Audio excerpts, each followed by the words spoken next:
West, y'all.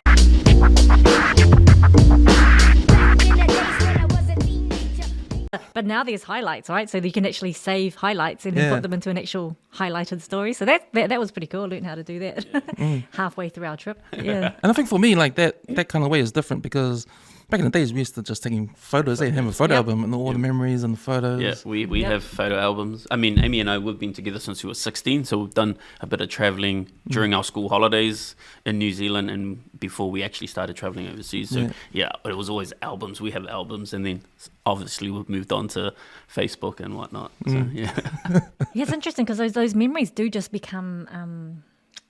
What do they become if you don't actually display it, and if you don't? Because we've got so much footage, but we never really look back at it. We never look back at it unless we've created those videos, and then the videos that we've placed on YouTube and Facebook. I'll look back on those ones because it's easy to watch. But then because he's got so much, little footages here, there, and I'm like, I don't want to go and click on every single one of these just to watch. And there's too many. And There's there's way way too too many. many, and it gets overwhelming, and you just don't even want to go there. And then and then it comes back to me as like, oh, it's my memory, and that's it. I don't think of like posting or anything. Like even my video, she's like, oh, put it together and then make a video, and I say, yeah, I will do it. But then I guess my journey is for me, and that's always the way I've looked at it. So it's conflicting at a time when you're trying to share things. Yeah, it seems like back in the days it was so simple with the photo album stuff, because you're right, with the devices we have now, and we got the cloud we're going to store stuff on, and everybody's got a camera. Everybody's got a camera and it's on their phone, right? And you're just clicking away. Then you got to find out, you got to think where you're going to store this information, and you buy hard drives and you put them on there, and then they're there forever. Like you don't even go back because there's too many to look at. Too many, yeah. And it's kind of then like going, it's going back in the past too, eh? Like, this whole, I don't want to go back in the past. Like what's happened. Let's just, you just want to keep working towards the future and the present. So you almost want to hire someone to just take the best ones and put them in the album. Right? Yeah. Yes. And that's, I think, one thing that I think I'd recommend, and I would probably would like, if anyone wants to travel, I'd say do that. Like, just honestly, as you go, put it into like a, how nowadays they have those video capturing places, so you can just add your photos, add your videos, and then boom, it just puts it all into like a video format. To a highlight. So then you can just have it all there, rather than just and then chuck it on YouTube. Otherwise, you just don't go back into looking at lost memories. Yeah, lost memories. Only in here. Yeah. Only in here. So how many hard drives have you guys taken up then? Oh man, too many. Too many actually. Yeah. 4? 4 1 terabyte and 1 2 terabyte. Wow. Yeah. And then we lost footage too, because some of our hard drives stopped working, corrupted, and that's another thing, eh? Yeah. And so that's why it made sense when she was always telling me, just upload it to Insta or Facebook, so that memory is kept there. And then, these are like a reminder that comes through. And I was like, oh, yeah, but I just never got to it. Because the other thing, because I had people on the podcast talk about documenting their memories, their family stuff. Like, there's one guy that came on, and he was talking about his Facebook page is private.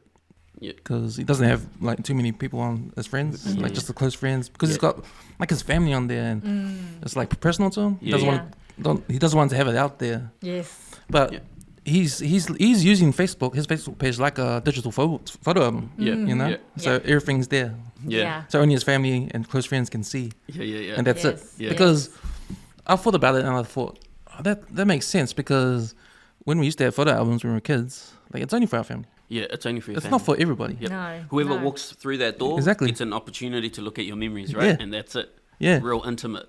Yeah, that's right. Yeah. It's a hard one, but I think it's a real toss and turn and trying to balance out the whole, how much of yourself do you share, especially if you put, like, we created a page and then that page was public, and so we were thinking, at first it was family and friends, and then I think it just grew bigger than what we thought it would be, and then we're like, oh, okay, and then so that kind of did make us kind of not share so much personal stuff, or not want to share so much personal stuff, because we're I think we're both private people. I think most people are in general, right? Yeah, but it was when we started traveling, and then we started posting, and then like more people started following. It took away like my idea of, we made PolyAsian so we could share our travels and inspire like family members and friends, But yeah, like then people started inviting us to stay with them while we were traveling from different parts of the world, and I was like, oh yeah. And then it wasn't so private after that. Yeah. Yeah. Yeah, but I think what you guys were doing is something different. You know, it's inspiring. You know, and I think I think that because I like to think that because you guys have inspired me.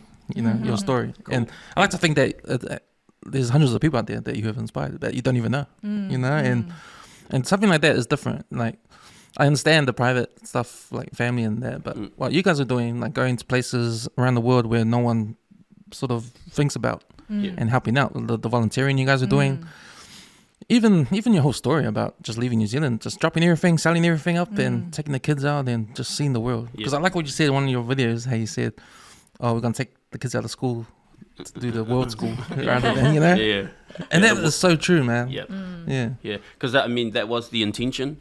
Like, so me and Aimee, we always had it in the back of our heads that when the boys were 10, we were going to take them for like an overseas experience. And originally, I just wanted to travel from East Coast to West Coast of the United States. All right. And then that changed. It grew from that idea that we had, and it just grew to what we ended up doing. Yeah.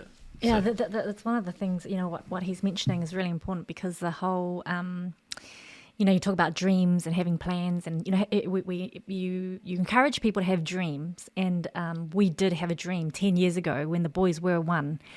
We're like, hey, let's go take the boys to a, you know, East to West Coast, you know, road trip for 3 months. And we're like, wow, that was like our grand overseas experience. You know, that was how big our small minds, I suppose, at the time could think of, right? Because there was no internet back then. There was no kind of inspiration kind of thing that we could think of to even travel the world. Like that didn't even cross our mind. Yeah.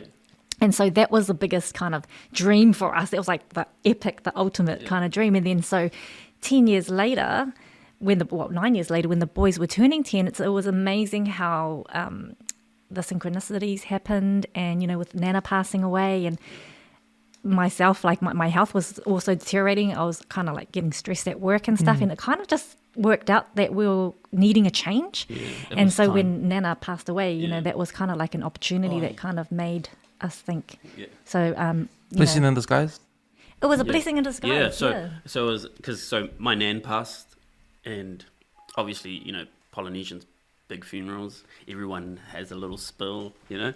And so I got up in front of the Tuvaluan church, her congregation, and I said some words about my nan, but it was so sad because I couldn't speak my native tongue, or my nan, the lady that pretty much raised me, I couldn't say any words in her native tongue.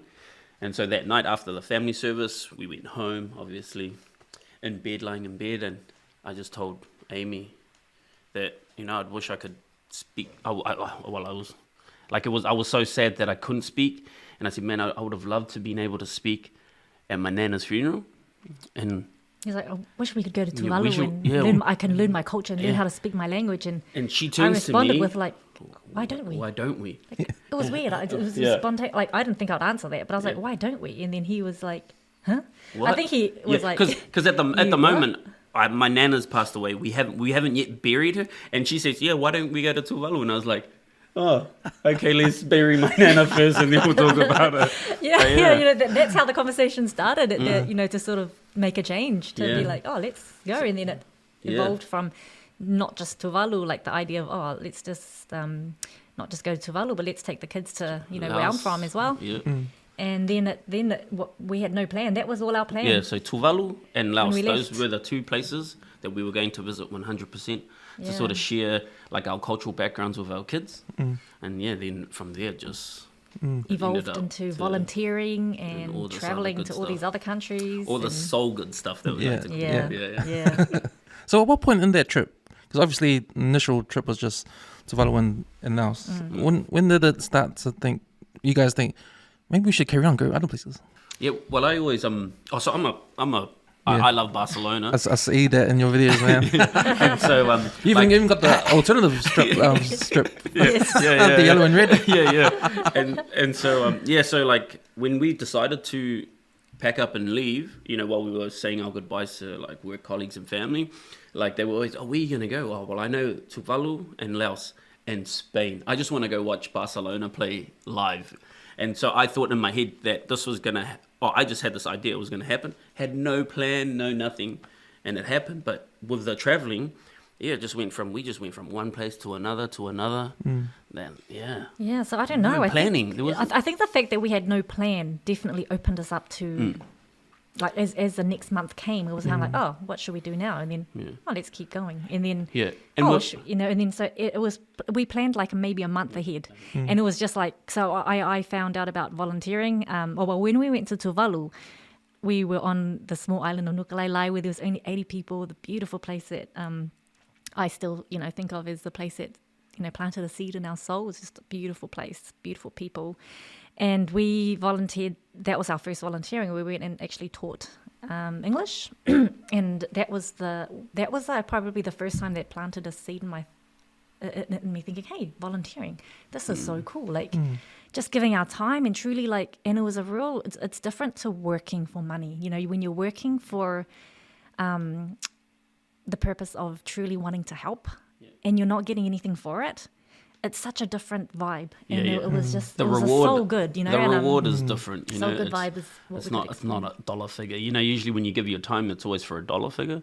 But when we're traveling and we were rich in time, not so much rich in dollar, and time is everything, right? So if you're rich in time, you can pretty much do whatever you want if you decide to or choose to. And so that was it. We volunteered in Tuvalu, and that planted a seed for Aimee. So as we traveled, when we went to Laos, the first thing she looked up was volunteering. Options. And so we were volunteering in Laos and obviously teaching our kids about the Lao culture. But it was, let's go find a local temple to see if there's young novices that would like to learn English and see how we can help, see how we can help the community that we're in. So we can help them as well as they're helping us because we're learning about them. And that was the exchange was, we really wanted to immerse and learn with them.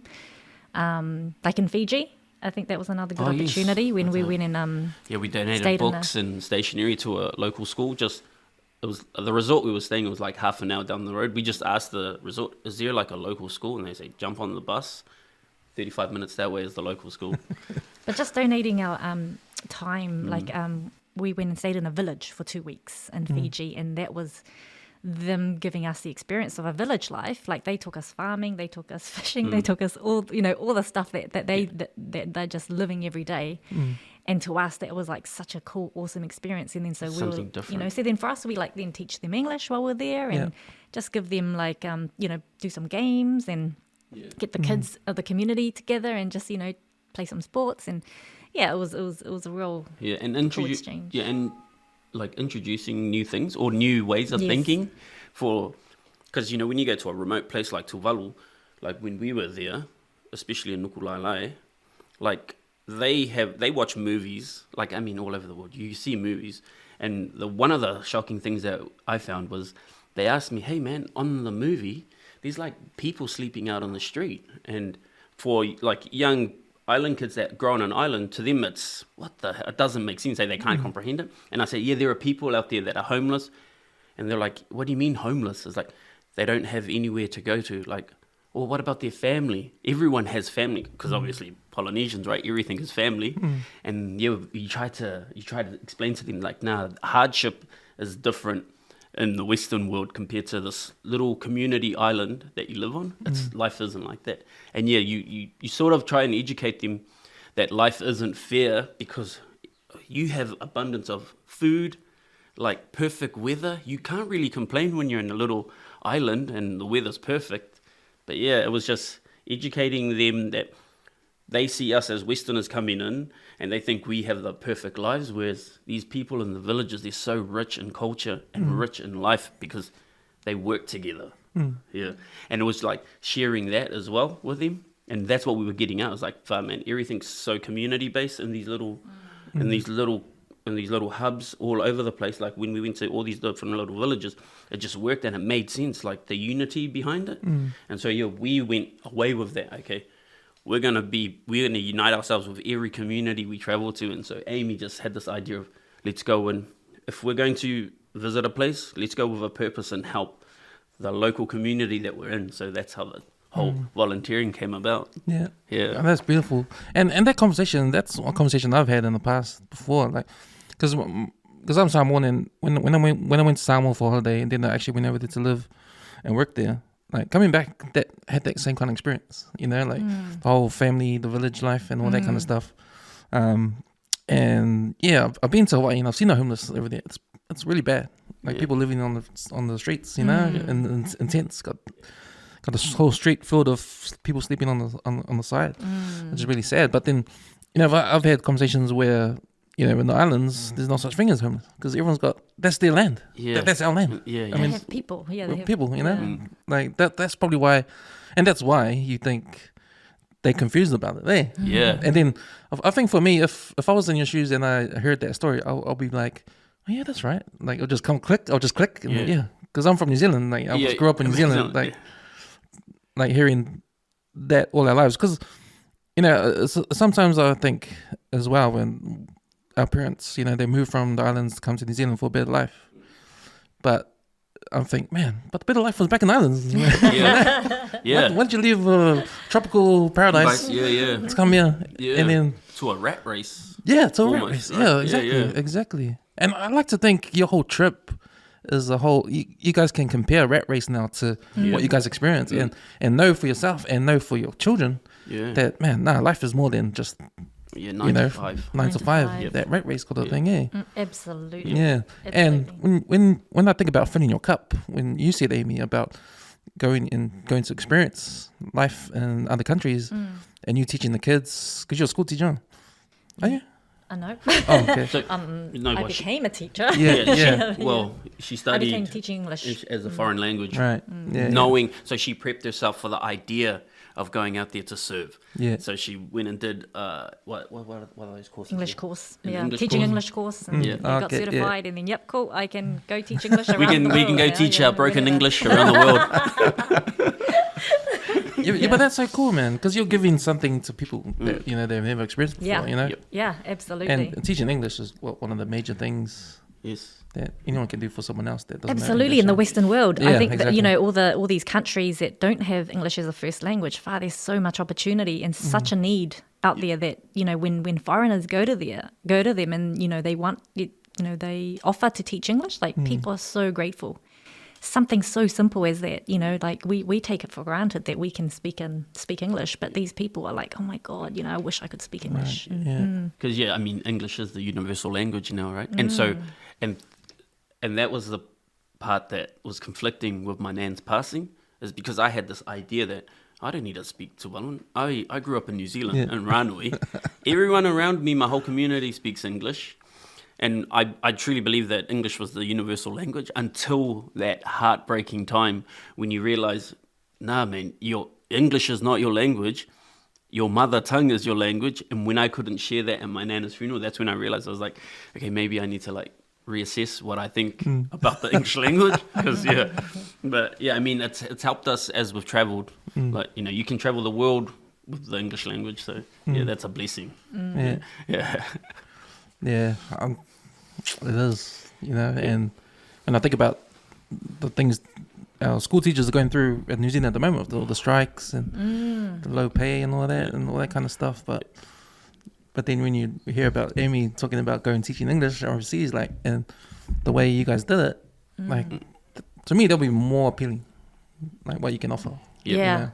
And the change you can make, you know, Change you when, make, you're, exactly. when you're there. I mean, not that the teachers here are not making awesome change, but no, I think it's just a different, a quieter kind of vibe. Like, you know, here it's still that 9 to 5 rat race, right? When you're teaching, sometimes too, you also like you can be really busy in this world, but when you step away from your normality of life and then you go do something different, it does make you a lot more present, and it makes you so much more aware of everything, of people, of what's important, of yourself, you know, It's almost like a thing people need to do sometime in their life.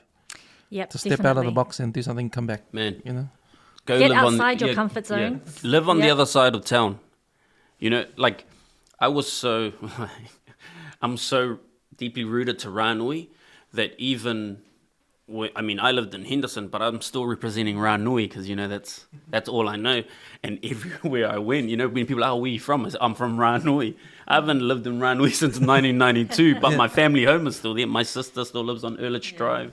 Yeah. But so you just taking yourself out of Ranui. So like I grew up in Ranui and then I went to Henderson High School and the kids there were completely different. Like just in a few suburbs away. Yeah, so that's a bit, going to Bruce McLaren, growing up in Ranui, going to Bruce McLaren, and majority of the kids were Caucasian and a few island boys.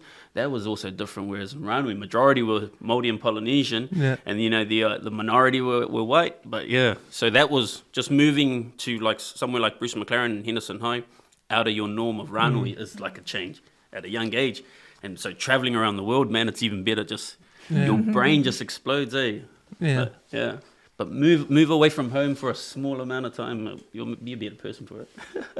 Yeah, this idea of traveling the world and like the dream of it and the planning and like, I think a lot of people ask us, so how did you guys do it all? Like, it's just, like, how did you plan it? And it's honestly, I think, I believe in this whole, that saying, where there's a will, there's a way. Yeah. Like, truly, it's served us so much. Like, I think is just have the dream, have the will, and you do find a way. Like, it's been true and tested and tried so many times. And we're like, oh my gosh, all we need is a will. And, that's a big thing I encourage. Yeah, well, when we were in the islands and they start talking about, the canoes that the Polynesians, I was like, man, like, so my people originally, they like sailed across the ocean. It's easy for us. We just have to jump on a plane and just pilot, take me there. So it's real easy. Like just the idea of just doing it is the thing people have to overcome. You procrastinate, right? Like you think, but this and but that, and you think about your money and you think about the things that you have, and you think about, and all those things become obstacles. So all you're doing is just creating obstacles for yourself. Well, it's the same thing with Polynesians moving, like our parents, like grandparents moving from the islands to Australia or New Zealand. The same mentality, eh? Like, why would... See, they didn't stay. They obviously moved to start a new life. But it's that whole, do you actually want to start a new life somewhere? And so, with the whole Polynesian thing, so I think, the whole privilege thing, I look at it as I had white privilege because I didn't sacrifice anything. I just grew up in New Zealand. My mum, my nan, my aunt, my uncle, they did all the hard work to get me here. All I have to do is play my part. And that's it. And so when you play your part, your brain sort of changes, and that's why you're able to have these amazing experiences when you know that the tools were already given to you from a young age because they gave you the opportunity by coming to New Zealand. And so that's how I live my life now. Like, man, I didn't do any hard work at the beginning. My parents, or my mum and my nan, they had to leave the small island with the idea of bettering my future or their kids' future, right? So they left their comfort zone. The same like Aimee. Like, you want to share how your parents, her family journey here is far more extreme than me going from one tropical island to another tropical island to a bigger island. Oh, my one was just my family came. So my grandfather was in the army, and he was this is a time when the communist war was happening, where I think the communism was trying to take over, and my grandfather was in a place where he was like, I don't want to go. I don't want to continue in the army and that sort of stuff. And he tried to get out, but he couldn't get out. And so because he tried to get out in his attempt, he was defying the army's rules, I suppose. They then wanted to execute him and the family. And then that one night, he had a friend that came to him and was like, hey man, you better leave right now because you're next. You're going to get executed tonight. That very night he was like, oh shit, okay. So he packed up his stuff, packed everything, packed the family, I wasn't born yet. My mum was pregnant with my brother at the time. And they got a bamboo raft, chucked whatever they could on the bamboo raft. There was him, my dad, my mum, my grandma, and my uncle. And they jumped on a bamboo raft and paddled their way from Laos to Thailand across the Mekong River. They didn't. They got a bunch of bamboo. This is how it is. They got a bunch of bamboo, tied it together, put the grandma and the mum on top of the bamboo as a float, and then they swam beside it, pushing it across the Mekong River from Laos to Thailand. Oh wow! To seek refuge in this. They became homeless in Thailand for a while because obviously, when you're in Thailand, it's a new place, right? And so it's not like, a refuge is opening their arms to welcome you. So they were homeless in Thailand for. My mum was pregnant with me. My older brother was a baby, and so I was born in Thailand. While they were homeless, and it was a really interesting time that they had, being homeless. I think they were homeless for about 8 months before they then found refuge, and then became refugees in Thailand. And then we came over to New Zealand when I was 3. So through sponsorship as refugees, So their journey to get here.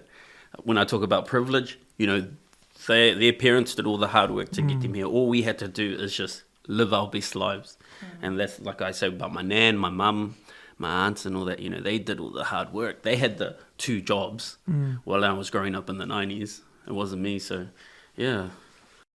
Damn, that is tough, eh? Like the whole.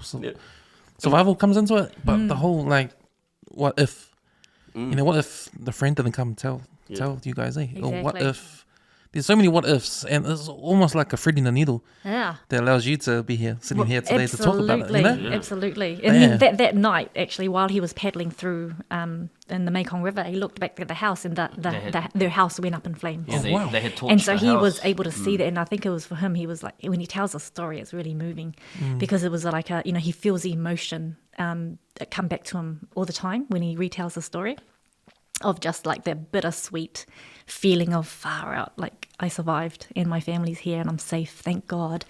But man, look at what could have happened to me. What if they didn't move any earlier, or if their friend didn't come? That's what would have happened. They would have died. Yeah, so it's pretty cool.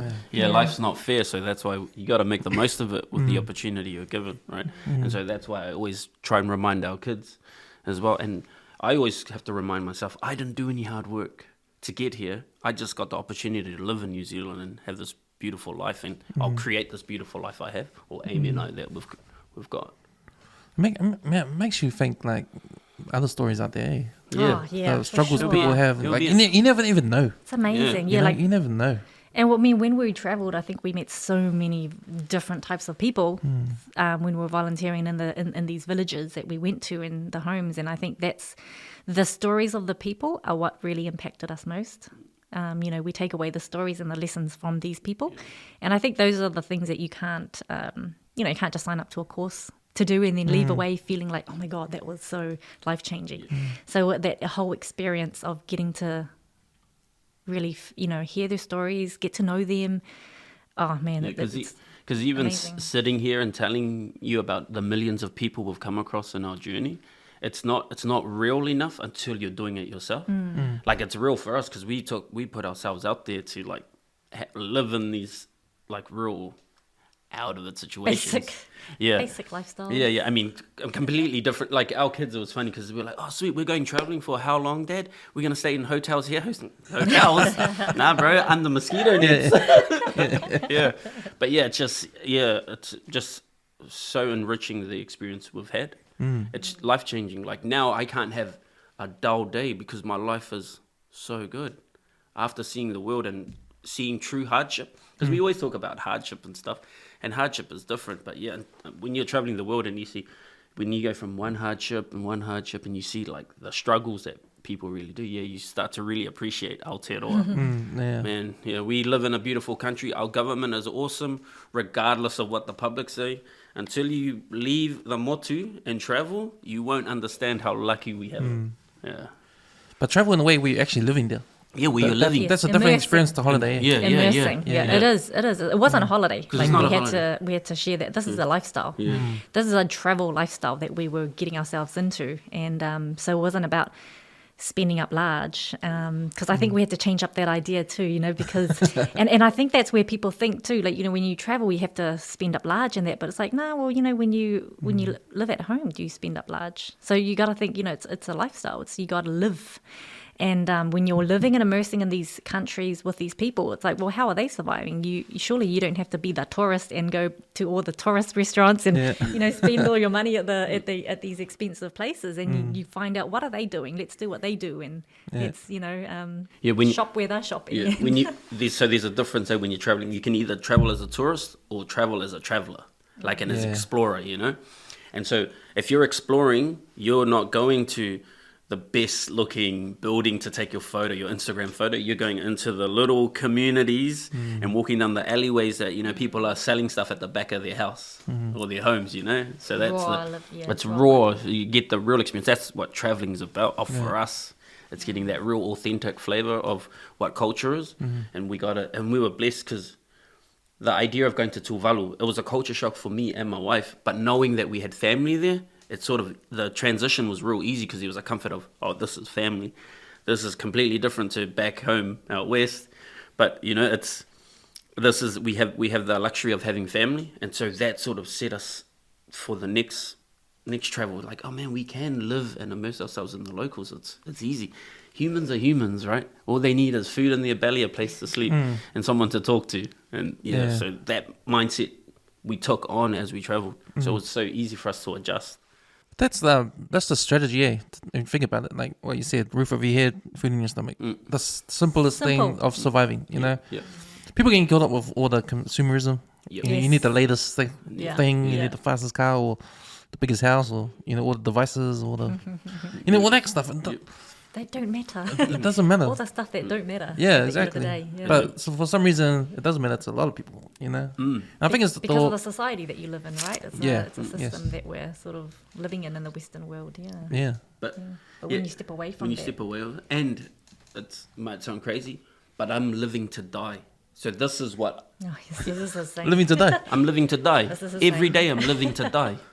Because I know 100% all of us are going to die. And if you know that, then you're just going to live. What are you going to do about it, eh? Yeah, but you know what's going to happen. So what are you doing? I'm living to die.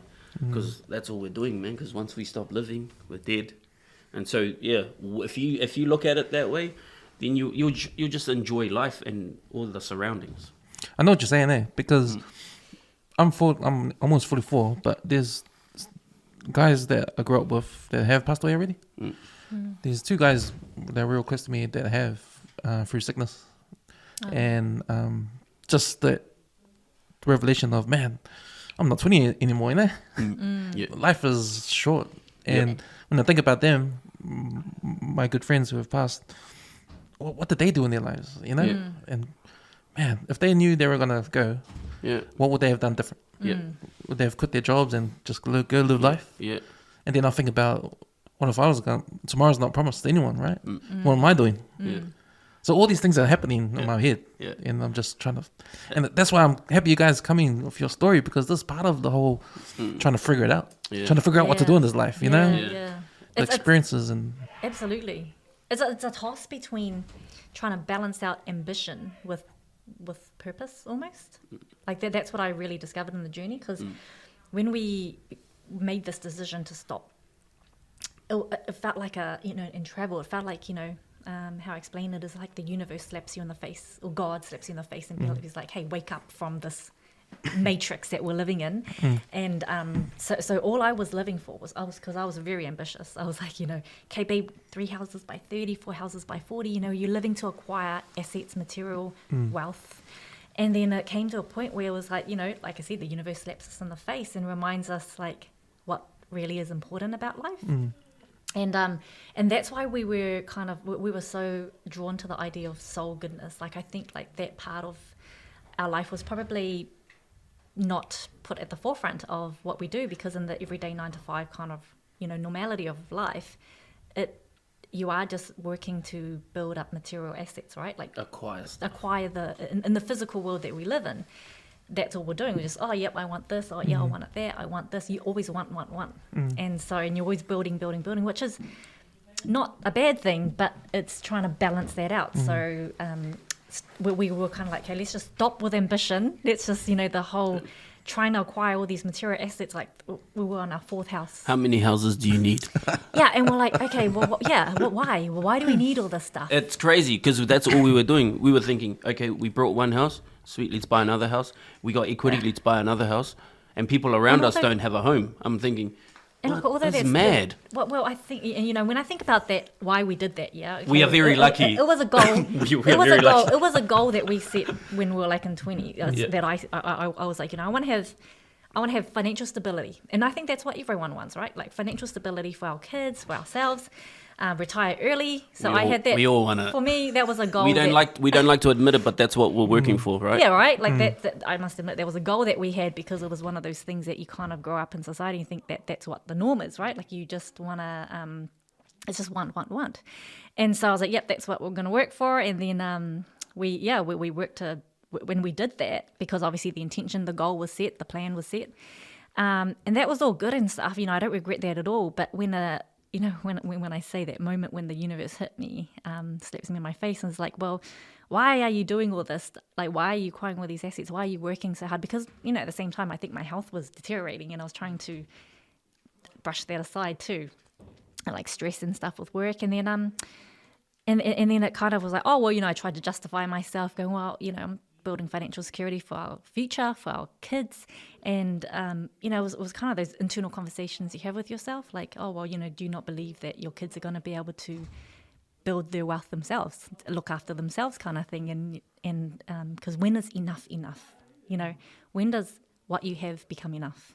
And it was such a revelation for me, I think personally, that it was kind of like, far out, like why are we working to build such material wealth when there's so much more other stuff that we should be building, the soul goodness, the purpose, finding our purpose and really living to that. And that was my thing. I think my biggest learning insights during the journey for myself. Yeah. Because you are right, because there is a kind of a plan, because everyone else has done it. Because you look and you see what people do. Go to school, university, graduate, get a good job, get a wife, buy a house, kids, buy a house, be a grandparent, and that's the pathway. That's life. That's the blueprint of what you think life is. That's right. Yeah. But it's like you said, the acquiring of assets, acquiring of stuff for your kids to have a better future, right? When does that stop? Yes. Because you might not know. Yeah, it will never stop if you keep hitting that track, because you think you just want to give, right? But it's time that you need to give. You can't, like Aimee, it was one thing she was saying, I want to leave a legacy, this whole idea of legacy. And it took her a long time to understand what legacy was, because for me, legacy is living, being present. That's when I say, when I'm living to die, it's because I'm living. I couldn't care less about anything else. I don't have, what legacy? When you're buried, 20 minutes later, the people at your funeral are talking about football for next week. Why are you worried about this idea of legacy?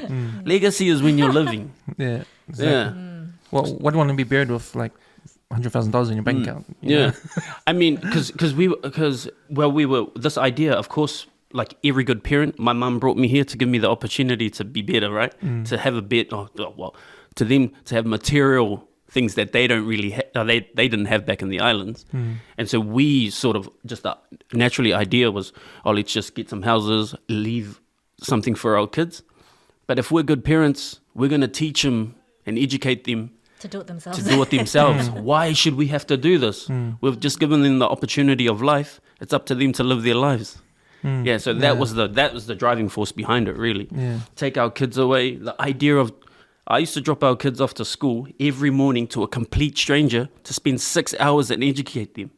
To me, that was like nuts. And then Aimee would pick them up after daycare. And I was thinking, one night we were like, why do we drop our kids off to a school for a complete stranger? We don't even have a connection with a teacher.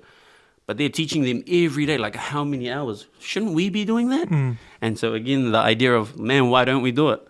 Let's take our kids and teach them. And just, so that was it. Because there has been a boost of homeschooling, especially since COVID. Yeah. Like there's a lot of schools couldn't have kids around, and then parents got fed up and, now we'll just teach them at home. and then they're just stuck to it. Yeah. Now there's been a big, I'm thinking there's a lot more kids doing homeschooling than ever before. Like an uproar. Yeah. Yeah. I mean, the more you can, I mean, like, I always tell Aimee, my kids didn't choose to be here. We chose. We decided to have our kids. Our kids are just here because we decided.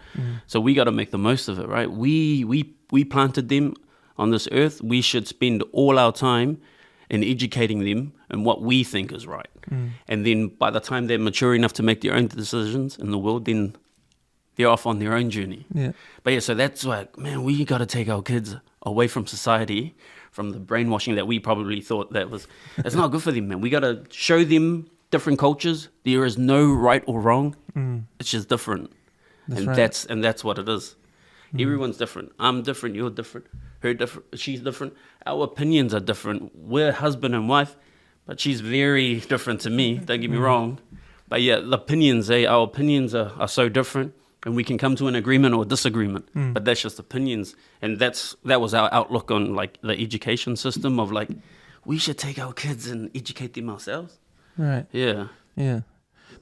That's interesting what you're saying, because I think what you're talking about is you're going against what's happening in society now in terms of like political correctness, PC culture and all that kind of stuff. You know, like there's been an explosion of it in the last few, maybe 3, 4, 5 years, you know, and it just confuses everybody. Yeah. You know, I can't even It keep makes up you with. question, like, Man, even the people asking all these questions or questioning it are confused. Yeah. yeah.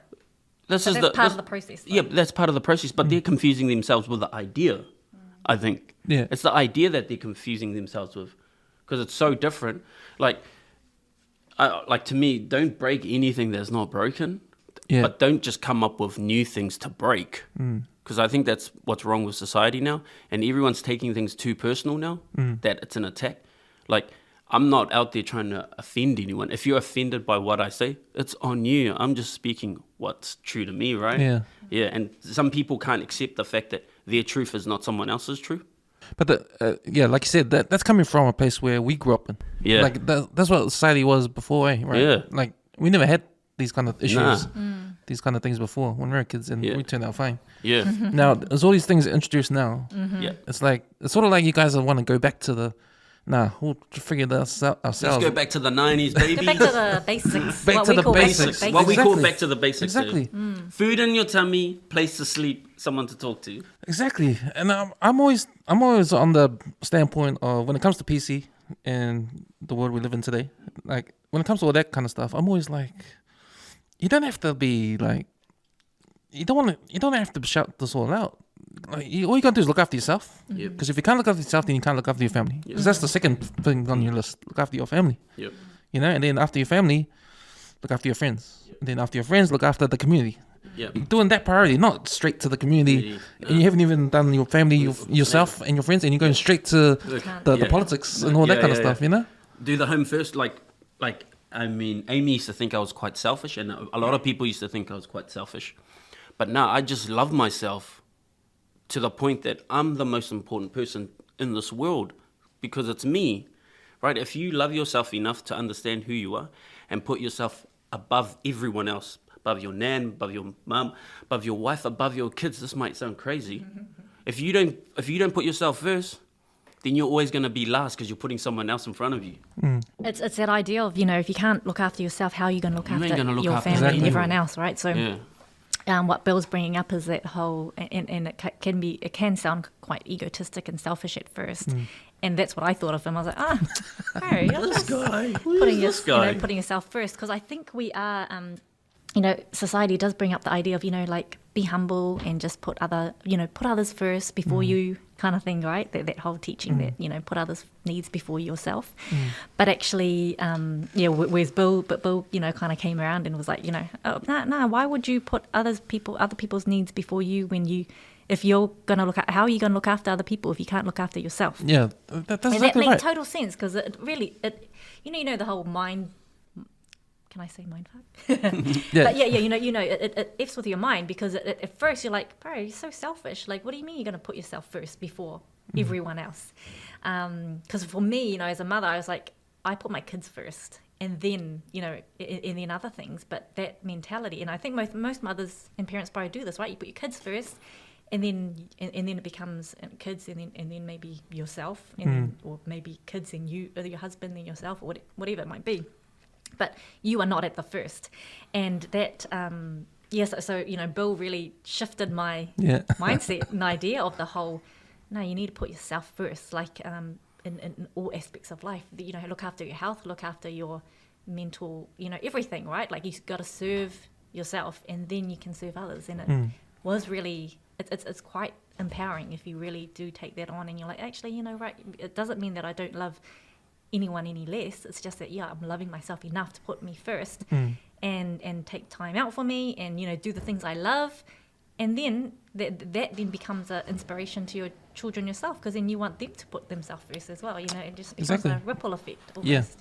Because you're putting your kids first by putting yourself first. Exactly. If that makes sense. 100%. It doesn't sound right, but it is. It does make sense. It's right. But it's right. It's right. Yeah. I mean, because I've always, man, I'm number one before everyone in line, because I got to look after me, and that's all. Like, people don't get it. Like, if people actually thought about it, stopped and said, "Hang on, who's the most important person?" Me. It's me. Me. Yeah, and it's so important. You got to put yourself first. Because I reckon if every single person in this world had that attitude, then you wouldn't have to worry about anything, because everybody would be looked after. Everybody's families will be looked after. That's right. That's the whole. That's the whole. That's concept. the idea around it, right? That's a concept. Concept of it. Look after yourself first before. It's not about just looking after yourself. It's about looking after yourself first, so you can. Because if you're good, then everyone around you is good. It's all happy. Everyone's happy. Everyone's happy. Everyone's happy. It's like they're saying, "A happy wife, happy life." As long as you are happy. I was actually, right? As long as you're happy first. As long as I'm happy, mate, she's all good. We know a lot of people who are like happy wife, happy life, but they're not happy. Like truly, Truly. Just giving. Yeah. No, man, you got to look after yourself. Like, and I learned this at a really young age. The whole taking me first. So, like all Polynesian kids in the 90s grew up with a hiding or getting whacked, right? And so our rule in our home was come home at 5. If you're not home at 5, you're getting a smack. And it was my nana that was doing all the discipline. So at 5 o'clock, my siblings, my sisters will be going home from the park, Starling Park. They're like, "Hurry up, Bill, you know what's coming, 5 o'clock. And I'll be like, nah, I'm going to say, "You're going to get a hiding." Nah. So every day, this was the thing. And so I'd come home, my nan will ask me, "What time is it?" "Oh, yeah." I'm like, "Hey, go get the salu." "Oh, yeah, okay." And then whack, and then they'll be done. But to me, I was thinking, if I come home after like 5 minutes past 5 or 6 o'clock, the hiding is going to be the same. I'm willing to stay on the playground for an extra hour and still get the hiding, to be happy, to be me. Like the idea of, why do I have to go home at 5 when I'm happy? And then in my head, I was like, my sisters were like, "Come on, man, you're going to get hiding." Man, I'd rather spend another hour and just get a hiding, because the pain's going to go. And my nana will always say, "I'm doing this because I love you." "Oh, okay." Here's the hands, whack. And so this, from a young age, I realized, man, I just got to do stuff to make me happy, regardless of the outcome. Like, I knew I was going to get a hiding, but after the hiding, my nan's going to go tell me to go have a shower and come and eat dinner. That wasn't going to change, but I just wanted that extra hour, that extra 30 minutes of playing at Starling Park. He was serving his needs. So I was serving my needs. And so that's all I've done throughout my life, is just serve my needs. What do I need? I just need to do this to keep me happy.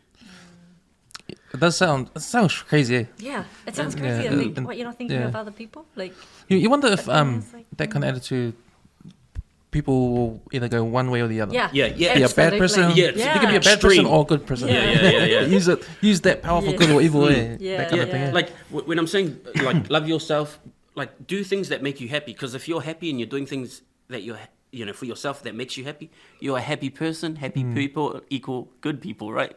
Because that's what it is. Like, if you look after yourself and you're there just purposely to make yourself happy, then there's no burden on anyone because you're looking after yourself, and then that and in a will relationship, translate. likewise, Yeah. you know, it's like, well, I don't need him to make me happy. I'm doing things to make me happy, and therefore, you know, so then you don't become dependent on each other to make each other happy, but you're supplementing it by sharing the happiness together and your joys and, you know, all that stuff that comes with a relationship, right? But if you look after yourself, if both people in a relationship are looking after themselves first, then and you're truly happy, then the circle you live naturally in, you're gonna be happy, right? you're just happy You're just people. If the I'm outcome is happy on my own and she's happy on her own, and when we come together, that force comes, happiness gets stronger. you know, Yeah. like when you know, like Captain Planet, With when that- our powers yeah, combine. It just it makes sense if you're happy in your skin and whatever you do, and then you meet someone and that's practicing keeping themselves Their own happy. happiness, When you're together, man, life is happy. And to travel, like I don't know, my people always tell me, man, how were you able to travel with your kids and your wife for 2 years, just seeing them every day? Because we're happy people. Why wouldn't you want? Like, because a lot of people, like a lot of my mates, going to work is like an escape from home, almost. You know, the whole having kids and the wife and stuff. Some of my friends think that, man, mental health for them is going to work. Like they say, how are you the able last to? thing I want to do is get stuck in a I'm like, with the family. yes. So do the mind. years. Yeah. So that's why we always discuss. You know, we chose to have kids, not the kids chose us. We chose. So our choosing should be to be together and stay happy, and that's it. It's simple, man. We don't have to complicate it. We loved each other. We made kids, created beautiful gifts. And so that's it. It's just a circle of compassion and love. And I don't want to say it's like that 24/7 because obviously, like a family, you know, you're gonna have We're humans, man. We're humans. You gotta have your different opinions and all that sort of stuff, right? So, you know, I just want to add to that you know, although we traveled with each other 3 years 24/7, it wasn't like daisies and roses every single day, but that was the beautiful thing about it, because it was the challenges that you then overcome about yourself. Because, you know, when you do have conflict, you come to realize, like, hang on, why am I feeling like this is an issue? And then you reflect on yourself, and you're like, actually, you know, then there's so much realizations come out of it about, you know, whether you're trying to control another person, or you think that someone else should be doing something for whatever reason, but then it's like, you know, so it's about really coming out and sharing and being open and honest communication with each other, to the point that we were kind of like, now we just, it's not taking it personally when the other person is sharing their opinions. And so now we can just tell each other anything, and all that. Anything. Oh, true. I think that journey you guys had, if we're talking about that subject, it's different because you guys are outside the box, living in different environments all the time. So your challenges you speak of, you're doing the challenges together. Yes. And because you're in a different environment, different country, you have to in a survival. It's kind of like survival styles. Yeah. Like there's no comfort You're zone. forced. You're forced to do it. And like, you can't. you're forced to- And it's not like you can like have a comfort zone, like go back home. You can't. You gotta make do. Make do where you're at. But you won't make do unless you do it You got to as sort a team, out, as a family, team, you got to you know? sort out your shit You know? together, and everything. when you hear stories about people saying, "Oh man, how can you do that? You see your wife all the time, like 24 hours. I go to work, and you know, that is the rat race. That's the rat race. That's what happens in the rat race. Exactly. Like, you know why? Because you come home all busy, got the kids, you're frustrated, stress. It's all that rat race stuff. That's the factor in the unhappiness. Because and all then that you kind of don't get thing. that. Because then you don't get that time and space to really talk about what the issues are, right? Because then you just gotta get dinner made. Just gotta get dinner made. Get dinner made. Get, you know, dinner made. routines. Get the kids to school. Get the homework done. Go to bed. And School's then you don't. like a babysitter because you don't have to worry about Yeah. because you're busy at work. Yeah. Yeah, And then the that's issues, right. if there are issues, never get uncovered and never get talked about. we know. And then so that's why there's, I think, We're very lucky because we've been together since we were 16. So our relationship is lucky because we've grown together, right? So that's one thing. So we've always been able to communicate with each other because, from teenagers you grow up and You learn to communicate. but going on this travel, you truly learn about communication because you have no other person but your lovely wife. And you can't just, go, I'm going to go sleep in another room because you don't have any other rooms. You gotta sleep Go to the bus stop. Some places Go will to the be bus like, stop. some places we're all sleeping in one room, right? So it's kind of like... Most places we're sleeping in one room under one mosquito net. You got to deal with your shit together and you got to, otherwise it just becomes unhealthy. Yeah, it's unhealthy. And like, you just have to understand that the person isn't trying to hurt you. That's all, people take things too serious. Like, even while we were traveling, like, because I'm pretty laid back, a bit too laid back. I've got that Polynesian under the coconut laid back. Yeah, and like, having that could be sort of like annoying to a point when you're traveling, because it's like, okay, well, we don't have a place to go to after this. Do you want to help me? Nah, bro, it'll be sweet. Just book the tickets and we'll sleep at the airport and then we'll figure it out. Yeah. And so like my outlook when we were traveling was that I had zero expectation of the places we were in, because I was thinking, man, if we need to sleep, we'll just sleep anywhere. But as a mum, she's like, sleep anywhere with kids. I was like, yeah, we'll sleep at the airport. I was like, for one night? How many nights you want to sleep at the airport? One night, we'll sort it out. But yeah, but that was the whole learning together, right? Like just going and like knowing that we had each other and everything will be fine. And it didn't matter the situation we were in, we were going to be fine because we were together. We were a unit. We were solid. Yeah, solid. Yeah. That is really good, what you just said. Because when I think about my life, where I'm going, my journey in that, sometimes you do have to, like, things will be okay, because if you have a partner and you got kids, like, and there's factors around you, environment, work, and it might be church, or it might be outside family stuff, or just dramas, like, and then sometimes people get so stressed they don't realize your family. Yeah. That's your life support. That's it. That's your partner. That's the one where if there's shit happening, sometimes you gotta cut it out and just be with your partner, because everything's gonna be work itself out. And I think because of the rat race, talk about rat race again, people miss that. Yeah. They miss it. Yeah. They miss that sort of that safety net. Yeah, that disconnect of that. Yeah, because they're still focused on the rat race will get them. If you beat the rat race, you're gonna get far in life. But that might not be the case, And you guys proved that. Yeah. When I think about Palangis, how they have this culture of going their OE, the overseas experience, it's like a Kiwi thing, eh? Yep. Like Polynesians, we don't have that. Yeah. We don't have their culture. Go to your cousin over in South Auckland for the school holidays. Oh, yeah. Oh, the best one, my Nana, right? Oh, Nana, I will never forget this because it was on. I was like, Nana, the school holidays, can we go to Rainbow's Inn? You know what my Nana said? Yeah, you can go Rainbow's Inn in the room. I was like, hey, Rainbow's Inn in the room. Oh, that's the classic. Turn on the TV for Rainbow's Inn. Go Rainbow's Inn. Yeah, you want to go swimming? Go swim in the room. Want to go downtown? Yeah, go downtown in the room. Dad, can we go to the movies? I'm getting some videotapes in we taped the program last week. Yeah. Go watch that. Exactly. But it's like, that it's so true. Like the whole culture, like our families don't really want us to like explore and expand. We want to keep them safe. Keep them together. That's not how people grow, right? And as Polynesians, I know this. I see it. Like you're so family orientated to a point where it's a burden. And so like the whole OE thing, it's so important because, man, that's when you're self-discovering yourself as a young adult. It's very important because I know this with Polynesians is you just follow the steps that like your nana or your mum say. Oh, yeah, do this for the family, come to church, and that's it. That's the circle. And then you go to work, provide for your family, come back to the family and continue the circle. There's nothing, I mean, I know family is everything, but that's not everything. Yeah, that's not. Yeah.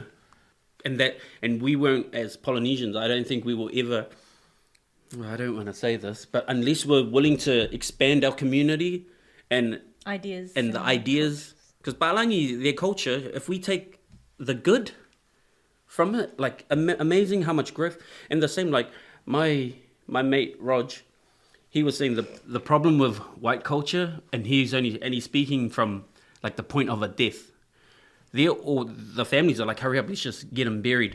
There's no mourning, there's no family support in Palangi culture. Whereas in island culture, you mourn together. You know, you have that support system. He was saying that's one thing that that Palangis could take from Polynesians, because he was saying, man, you took a whole week off when someone dies. Because man, because it's family, man. That's like my uncle and my aunt. You know, we have to support each other. And he was like, man, I wish I had that sort of support when my nan died. I was like, really? Because, man, we just like buried her, had tea, and that was it. Everyone just go back living their own lives. So then it becomes traumatic. It becomes something that they didn't grieve. They don't grieve. You know, and Whereas let it go. as like culturally, we grieve together as a family. But then we do everything so much as a family that we don't split and go on our own endeavors and like search for things that are like sole purpose. And that's why our bereavement leave in law is only like 1 day or 2 days, 5 days or something. A year. You know? But even so, like, the Palangis know this. Like, when it comes to funerals for them, it's the immediate family. But for us, it's like, no, extended. Community. Uncles, aunties, cousins, first cousins, you know? Cousins. We need a week for all of them. first cousins pasta. Yeah, man. But it's I heard you said before, like, we take a little bit of their culture with us, and the OE one is a good one. You know, that overseas experience, that's a good one. It's funny because I was talking to another friend of mine last week, and he's all into the whole Polynesian empowerment thing and trying to fight the white power, and you know, we have to bring ourselves up, and you know, that kind of stuff. But which I agree with. But he's like, he told me something that he said something like, you know, with colonization, like the Palangis came to this country, took what they wanted out of the indigenous culture here, and just forgot about the ones they didn't want. But some of these cultures, some of these things would solve a lot of problems in the Western world. But because they didn't recognize it, they said, no, we don't want to do that. We don't. Yeah, it's the same. It's the same with us, right? And seeing the Palangi culture, right? We don't want to take any of that because we think we're losing our identity as Polynesians. No, man, we're just enhancing it in this modern day. Yeah. Right. This day and age, we gotta live for this day and age, not. But it has to be reciprocal. They don't care about what we have to offer. They don't. They don't care at all. They don't care. They only like the big athletes that we have to offer.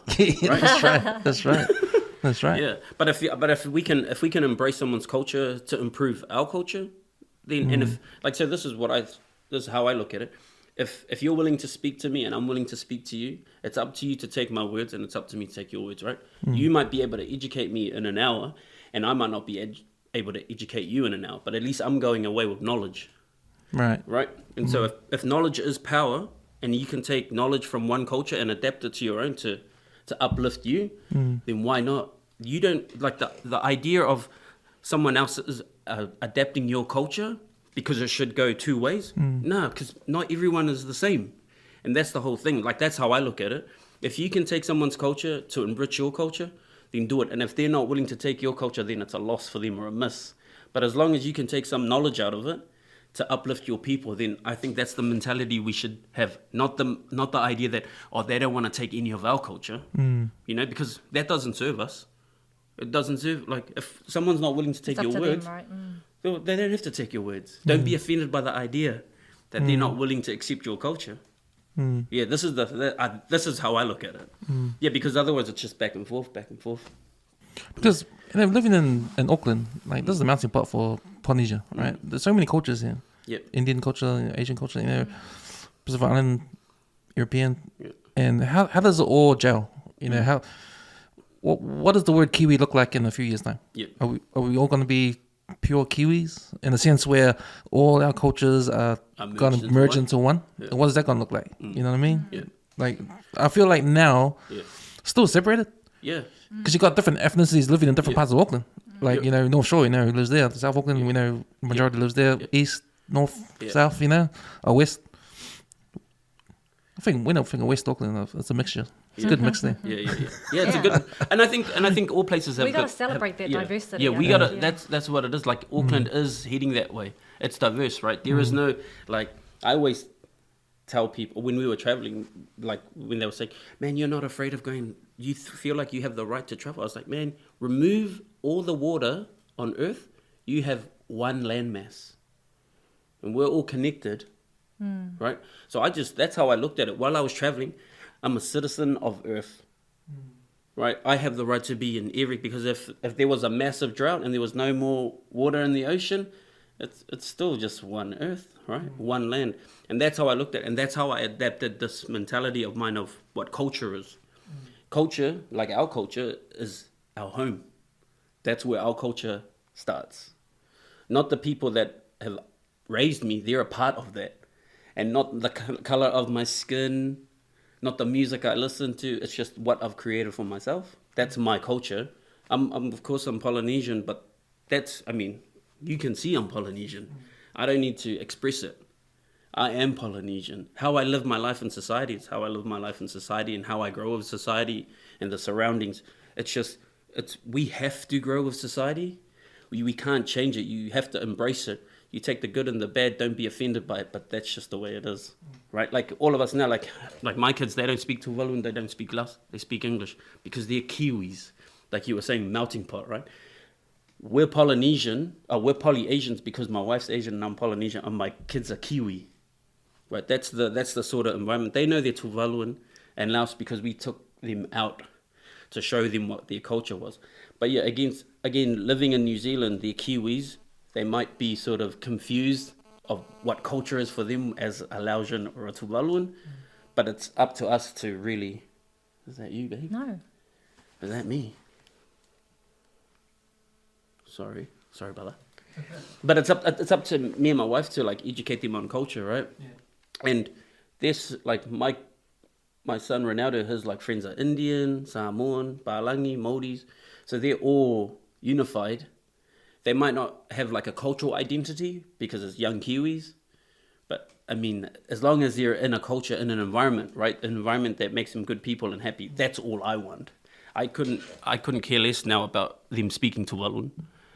Like now, even though after I've traveled, because I'm just thinking of the culture and society they're growing up with. They know and what they experience. And what they experience around right? the world, yeah. Yeah. Because for me, more than anything, is the culture of mankind. Yeah. That's it. The oneness of it. The oneness of it. I think I understand what you're saying. Yeah. There's a book I read last year called *Sapiens*. Have you heard of it? Oh yes. I can't read. Heard about She it. can. I don't read. Oh, get the audiobook then. Just listen to it. Yeah. But it talks about you've read it, eh? I haven't read it. I've heard about it. Yeah. Yeah, it's along the lines of what you're saying, because he's a historian and he talks about the human race from the beginning. It's a scientific version of it from the beginning to now. Yeah. But it comes from a perspective. He talks about the human history like he's an alien looking in space, looking down on Earth and seeing what we're doing, and seeing, man, how stupid are we to do this? These people are dumb. Like, why are they doing this? And he looks at it that kind of perspective. But he's not religious. He's an atheist guy. Oh, yeah. But he talks. In the end, it sort of talks about the human side of the whole thing.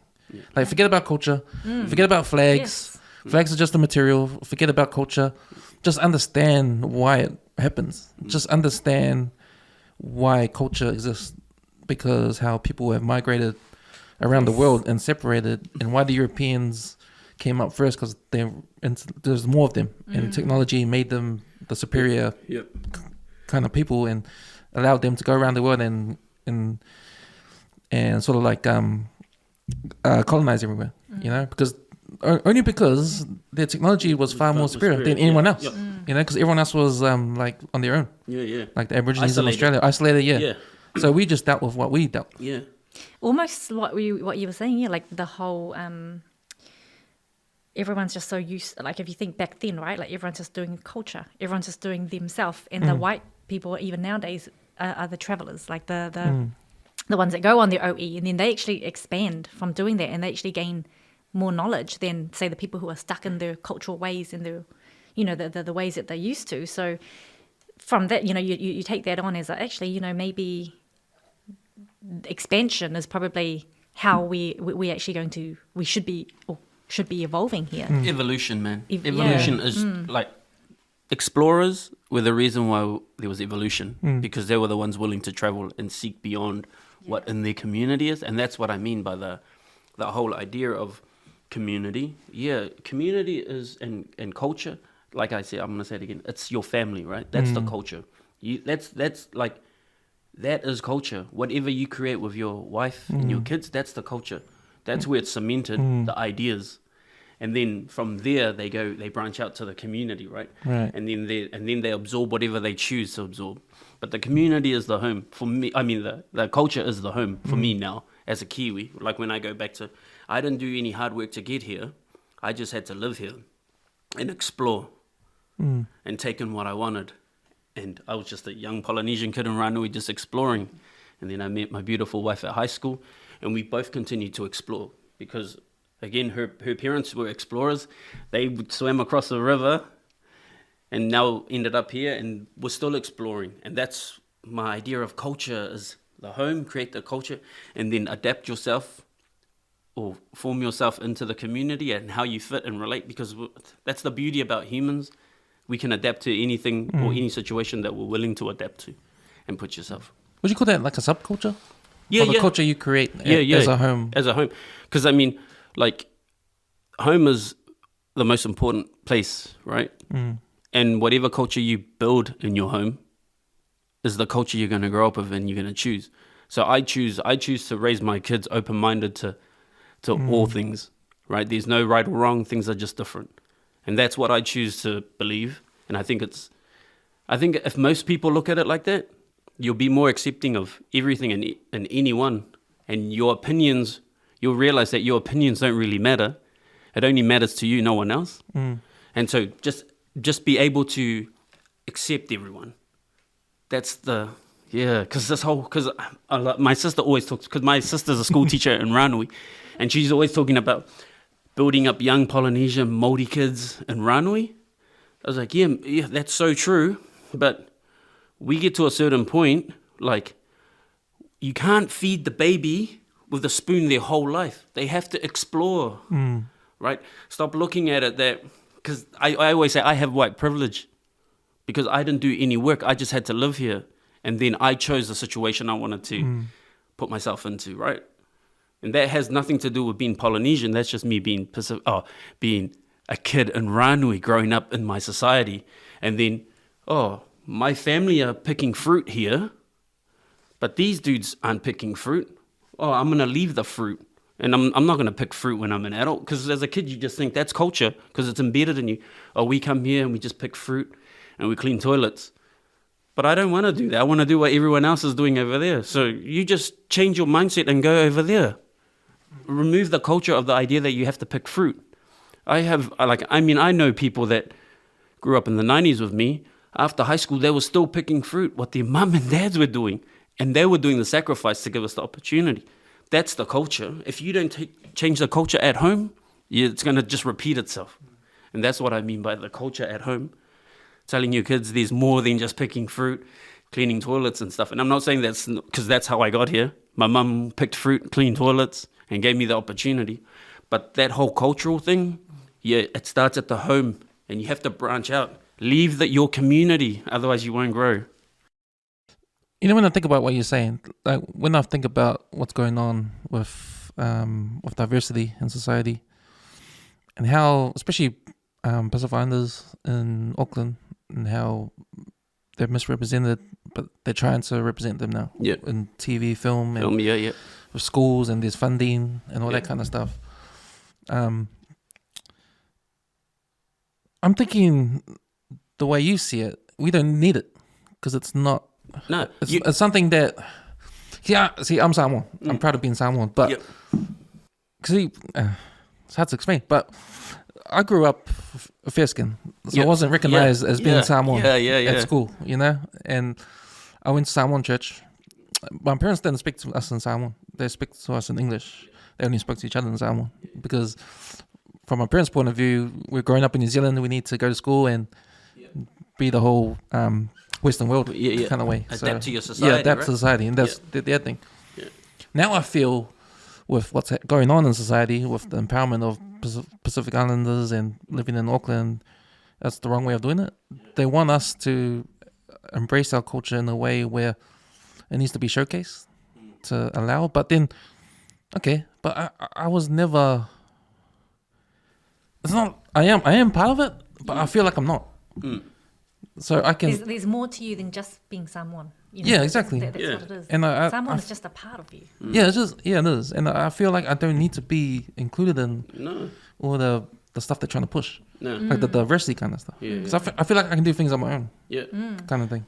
That's why you got to look after yourself, man. And so when I think about, okay, say I got this podcast, right? And I need to do some funding, right? So I go to the Pacific Island funding thing and they give me some money to do this because I'm a Pacific Islander. Yeah. That's the only reason why I get the funding. Yes. But if I'm not talking about Pacific Island stuff, they're not going to give me any funding. Yeah. But I am Pacific Islander. Yeah. So what's going on here? Yeah. You know? It's a system. You're falling into a system that is in place. And this is what I mean by, bro, I'm Polynesian, you're Polynesian. We know we're Polynesian. We don't need to, who are we promoting but ourselves as Polynesians? We don't need, like me, I'm not a, this whole grant thing, because I'm Polynesian, you can do this. Nah, man, I can work and earn my own. I mean, don't get me wrong, grants are good, but I don't think it's like, it's sort of like a polluted mindset in a way to use culture to get further. Because I truly do, because I'm so diverse in my thought. Man, I'm Polynesian, yeah, but that's who I am. What I am in society is who I choose to be. When I walk in through the door, I'm Polynesian when you look at me. Yes. I'm Polynesian. There's no hiding that. Yes, that's a good way of explaining it. Hey, it's tricky because it's kind of hard too, because I'm trying to figure it out. Yeah. Like, what am I doing in this Pacific Island space and living in Auckland? Am I just... Because like I said before, in 10 years, 50 years from now, we're going to be Kiwis, right? Yeah. Our kids... What is that going to look like? Yeah.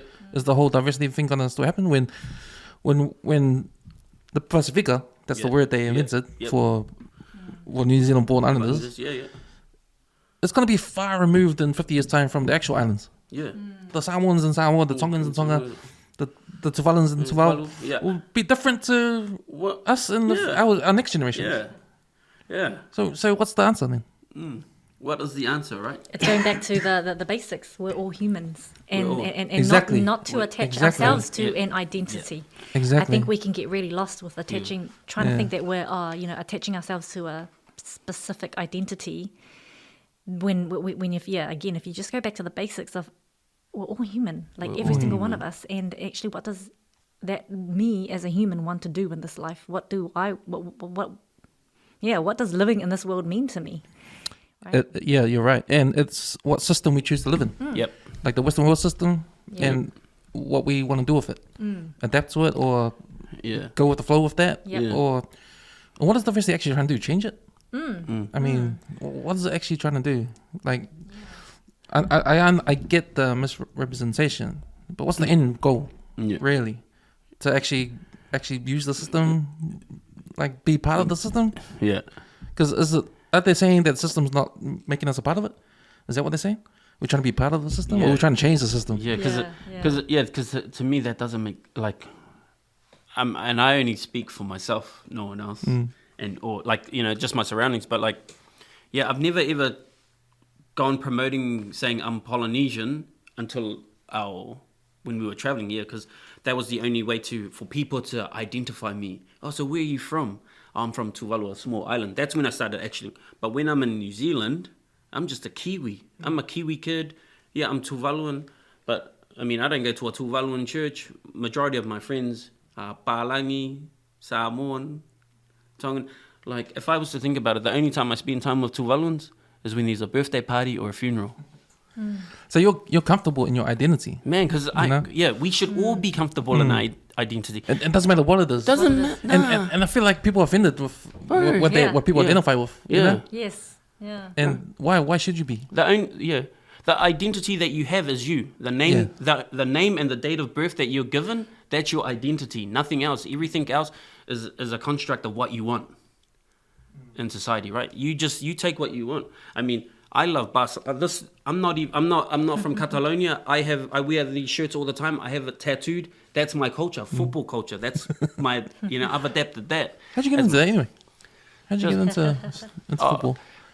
Were you into rugby or anything? Yeah. No, I played rugby and I played rugby when I was a kid. But my older brother always played football, and it's actually funny because Tuvalu, our national sport is soccer or football. Is football, and so like when I got to high school, my brother was playing it, and then I thought, oh yeah, I'll jam it, and I think it's I just love it. I just love football, and it's funny because rugby players will never be able to understand what passion is about sport. We think we know about passion, but unless you follow a football team and you wear a shirt every day and you tattoo it on your ink, then you don't know anything about passion when it comes to a sport. Footballers and their fans, it's fanatical. That's what true passion is about sport. He's a fanatic. I can question any league, any rugby player about passion.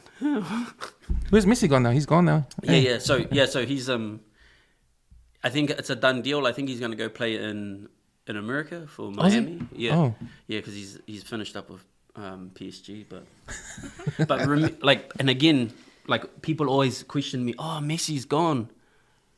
He is just a player. It's the club. I don't walk around with Messi on my chest. I walk around with the club, and that's the thing. Like again with legacies, right? We're all gonna die. Players, people, all of us, we are all going to die at the end of the day. The same with a football player. One football player comes and they go. It ends. But the journey of the club goes on. The love of the sport goes on. And that's all I look at it. People are just, we're here, we do our bit during our time. And when our time's over, it's over. It's someone else's turn. Yeah. I used to work for a guy from Spain. He's Catalonian. Oh, he's from Catalonia. And that's the first time I understood the whole Catalonian versus Spain thing. Spain, because they were a different country back in the days, Yeah. And Spain took over them and made them part of Spain, but they're not part of originally, No, they're Catalonia. And they want to be their own country. They're still fighting to be their own country. Yeah. When we were in Spain, there was a big protest in Barcelona. Oh, so you were there? Because he was telling us about it at work. Because he was following it on the internet. Yeah. And he sort of educated me about what's going on, the politics and all that. So that's the first time I ever heard of it. Yeah. And he's a big Barcelona fan. Yeah. He's got season tickets that you got to wait. It's like if he gives them away, he's got a seat that's there. Yep. But he's living here now. Yeah. But it's still he cannot give them away. No, because you can't get it back. You can't get it back. It'll be a long waiting list. It's like So this is when I talk about passion, right? We're gonna talk about passion to sports. So you can wait up to 100 years. Damn. For season tickets at football clubs, So he's giving it to his brother. But his brother will be using it. But you never, if you get a seat, you will never let go because it will just pass on from generation to generation. Yeah. Otherwise, it's like 100. You could wait up to 100 years. I've heard. I'm sure some of them are even longer. Eh? That's crazy. Yeah, but that's what passion in sports is. Yeah. That's crazy. Oh, Faso, yeah. Yeah. So he told me that because he's Catalonian. It's really it was so interesting. Because he hates Madrid because that's their enemy. Yeah. Barcelona, Madrid. That's every time they have a match, man, they're all up there. Yeah. I was during this travel, I was able to. It's El Clasico, so I got to watch Madrid and Barca play. Oh, man, it was like the dream come true. Were you at the stadium? Yeah, at the stadium at Barca. Yeah. I was in the city. Yeah. I could go on and on about football. Just. So were you a fan before you went to Spain? Or? Yeah. Yeah, I've been so I named our kids. Oh well, because Aimee also played football at high school. Oh yeah. And so that was where the love attraction was. Do you support the club too? Oh, not as much as he is. He does. Yeah. Well, there's only one day a year I'll wear that shirt, and that's on his birthday. Yeah. But apart from that, I'm like. So for my birthday, they decorate the living room and everything. Put all my shirts out.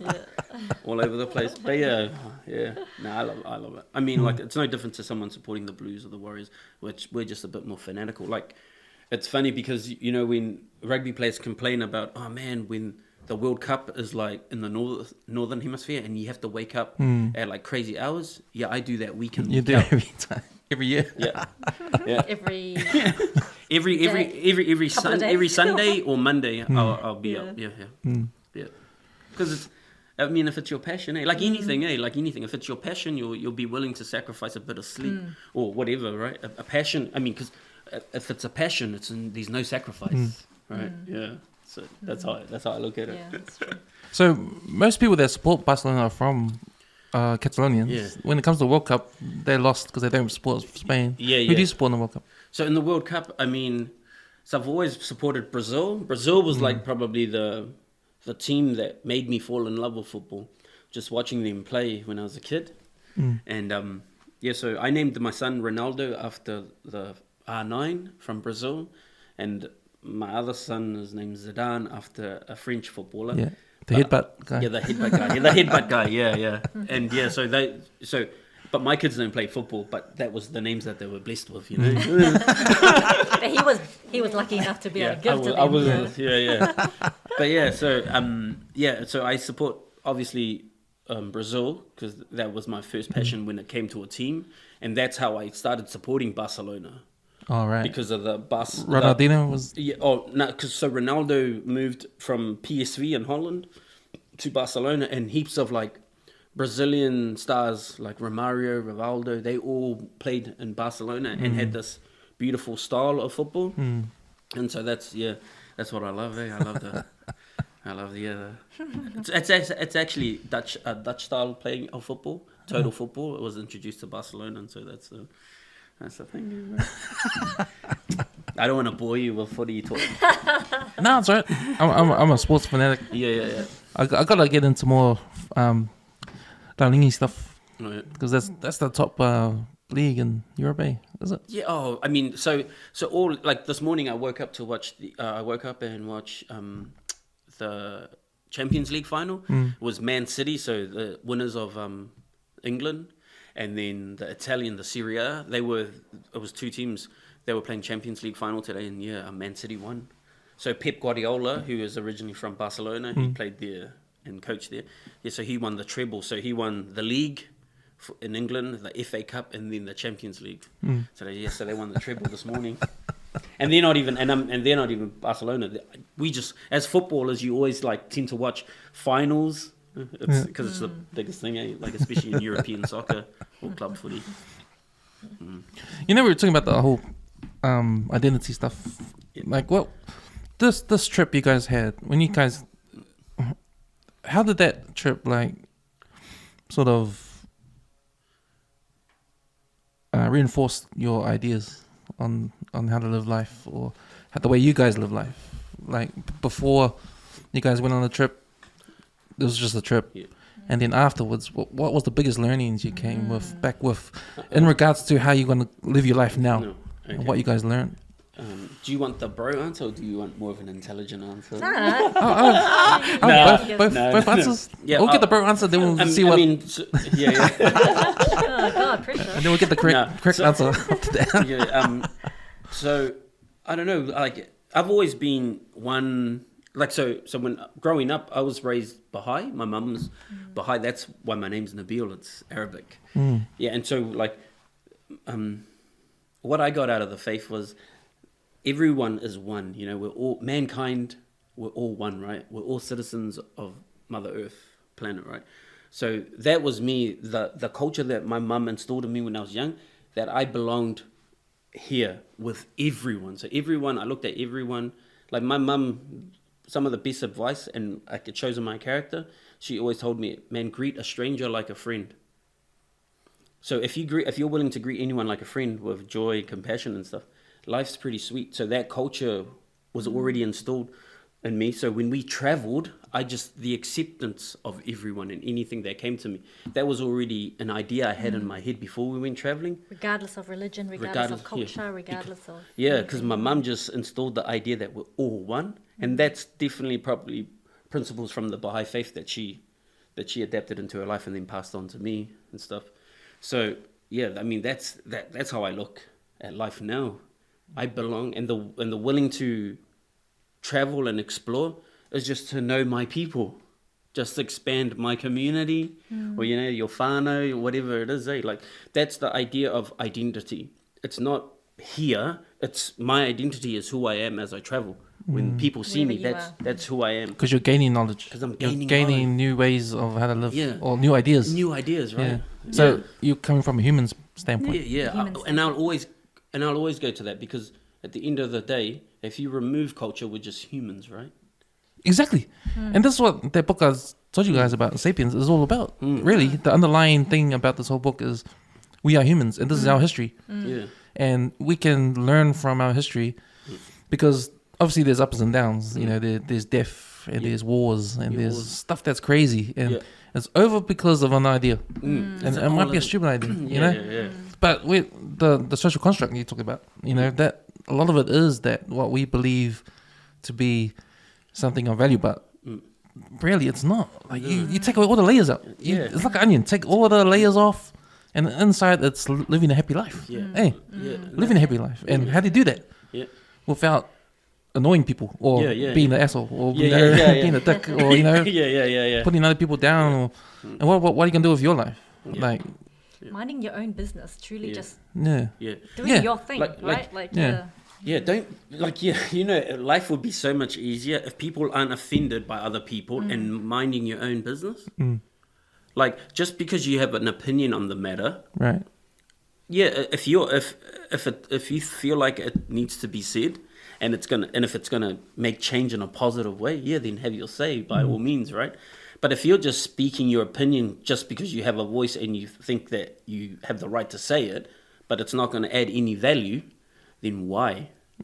That's how I look at it. I mean, when I speak, like, sometimes as parents, like Aimee, she gives feedback on my boys because obviously as a mother you're trying to help. Sometimes I just, as a guy, they'll ask me a question. If I can answer it, I'll answer it honestly, and if they don't like the response or how I've answered it, they brush it off because it's just my opinion, and that's what we've sort of told our boys. Hey, don't be offended by anyone, because if people aren't trying to offend you, they're not. And if you're asking a question and you're offended by it, then it's on you.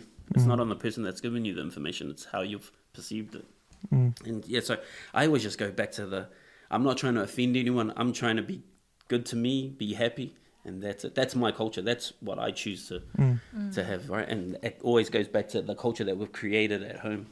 And after traveling, it was clear to me that I'm a member, I'm a citizen of this planet, and I've been able to adapt myself in 40 something countries, and I've felt good in the presence of others, and that's because of the willing to accept them, not with the idea that, like, you imagine you go to a place where people are still eating with, like, their hands out of one dish, right? To us, it seems like, bro, why aren't we, first of all, where's the fork and where are the plates? Why are we all just mixing them, right? If you think about it, like, if you go there but if you're not offended and you're willing to just say, bro, life's just different, and this is how they do it here. And you remove that judgment, and then you learn. Because if you go in judging someone off the mark, like, then you don't get to experience, you don't get to actually immerse, and you don't learn. Like that colonization thing, eh? You go, nah, that's not how you do it. There's a better way. There's a better way. Don't use your hands, use a fork. Use a plate.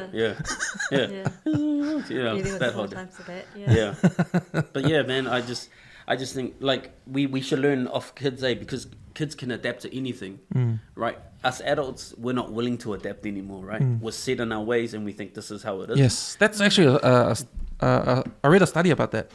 So the reason why kids go for the driver's license young is when you're that age, you're not scared of anything.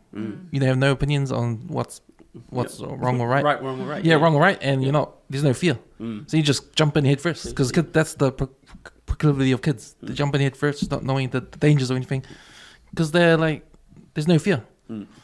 If you put an old person in the car to the driver's test, they'll be scared as, So all those crazy thoughts running through their head, right? Of like, shit, this is new. That's right. And it's sort of like the beginning of things. When you, because there was a TED Talk, and there was a guy talking about how schools have it wrong. Schools put on the priority maths, science, English, and those subjects, but they should be putting the arts on the same level as that, because he gave examples on what kids say, primary school kids say. They say the darndest things. I think there's that TV program. Steve, But they say the darndest things because there's no judgment. Yes. There's no right or wrong. There's no racism. There's nothing. Yep. And so that idea, their ideas come from come from a place where there's no influence. Yeah. And who says that it's a good idea or not? Yeah. Because adults, when they're teaching the kids, the adults are stuck in their ways. Yes. Yep. And they're teaching kids the ways. The ways, But what they're saying is if it's not part of the way, they say, nah, that's wrong. It's not. Yeah. But who is you to say that? Yeah, exactly. Yeah. Exactly. You know? That's so correct. And that was the whole thing around this TED Talk. Like, education system should change. It shouldn't be the cycle. No. It should, because all these creative things come from the arts. Yeah. So that's where we should put that on top. Like, That's, new ideas, new things. You know? Because that's where, I mean, like, when a kid's born, right, they're just constantly playing with different colors, right? That's art. When you give them a pen, what are they doing? They're not writing their name, they're drawing, right? That's art. That's where everything comes from, right? Yeah. It's art. Creativity. Creativity is art, right? It's from a young age. You know, when you start stacking stuff, you're stacking it because it's art. That's all it is. Yeah, and I mean, I've never been good at school anyway. So I didn't so I always tell my boys, man, school's overrated. Because if you're willing to put in the work and achieve the goals you want, there's no education system that can help you but yourself. And that drive. When I think about the arts piece, I think it's that really teaching kids to get to know themselves, as well as learning from our kids. Because, you know, again, when you're, you know, like psychologists say, you know, kids between 0 to 7 years old, they're really at their prime because they're brain developing. That's why they don't care about what other people think, is because they're truly just that like it's like they're at the most conscious, like they're so conscious, they're just so aware, the present, they're truly just being themselves. And that's where the creativity is more that's powerful. where the creativity is powerful. And then what happens is afterwards we put them in a system where we tell them, hey, this is what you should be doing, and then we take that creativity away from them. It's like not really empowering them to get to know themselves, to be themselves, and then they try to fall into that system of okay, what am I trying to, you know, then they forget about actually that piece of who they are and what their creativity and what their passions were, because they're trying to fit into the system. Yes, and that's probably what you guys did, taking your kids out of the system and traveling the world. Because in a way, you're sort of nurturing that creativity in them. That's what learning by themselves, learning what life is like in the world with people less fortunate. Absolutely. Like going, traveling, seeing these different creatures, places, seeing these different cultures, learning from that. No one can teach that at any school. At any school, yeah. You know? And you're learning together, so it's not about exactly. I'm going to go teach you this. It's about like I think the best part is you realize like they are teaching us so much more than what we thought we could teach them. Yeah. You know, even though we were the teachers, we're like, we're learning so much from them. Just allowing them to be themselves and allowing them to explore and question and query and all that stuff. Like, you know, was really that was really enriching for me. Was really just like empowering them to truly get to know themselves and get to and seek. You know, again, that if you don't ask, you won't find out. You know, you don't get the questions. So getting them to just explore and question, and yes, empowering that element of them when that comes naturally when you're traveling together in a new place, a new environment. That I think is a really really it's something that you don't get at school.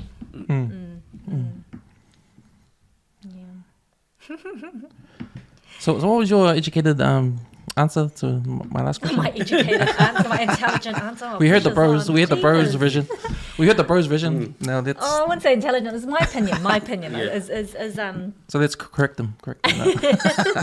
No, I think for me I definitely agree that oneness is a beautiful thing, and I learned a lot from him with the whole, you know, man is all one, like truly and wholly. Like if you just make that the foundation, then everything we do sort of builds on that. The essence of, you know, treating everyone equally and you know, loving everyone and all that stuff. But for me, I think the journey before we left, like I think was as a typical mother in a society where you're just really focused on your kids and you're just wanting the best for them.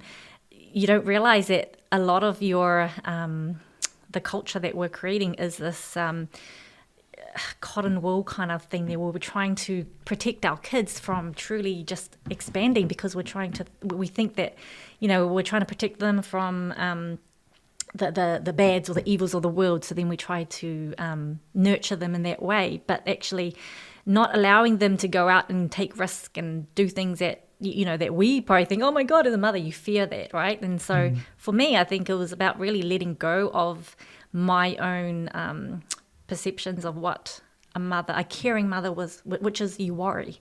You're a warrior, yeah? Like if you don't worry about your kid, then it's almost like you don't care about your kid. But I realized, like, that whole, we need to be a warrior.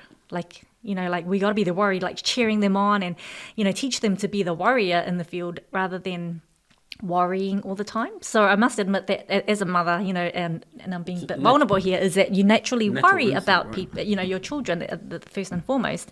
But that wasn't actually serving them. And I saw that what that was doing, to them. And I think going out into the world, I really naturally learnt how to let go of that and really just let them, like for example, when we were volunteering, all the places that we went, right, it was the places that you'd go to as a mother. You'd be like, I was worrying. I was like, oh my God, we're taking them to these, a place where there's sometimes no toilet facility, like the toilet facilities are, like just a...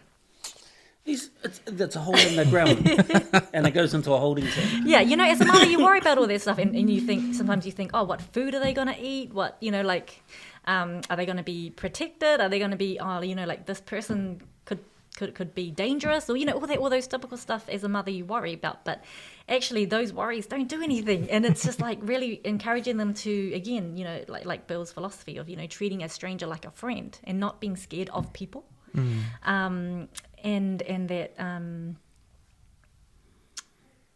that natural, I don't know there's an element that I can't explain, but just I think that letting love with detachment is probably the best way I could explain it. Like, love your child, but don't attach them to yourself and feeling like you have to protect them all the time. Like, push them, like let them go, let them try, let them explore.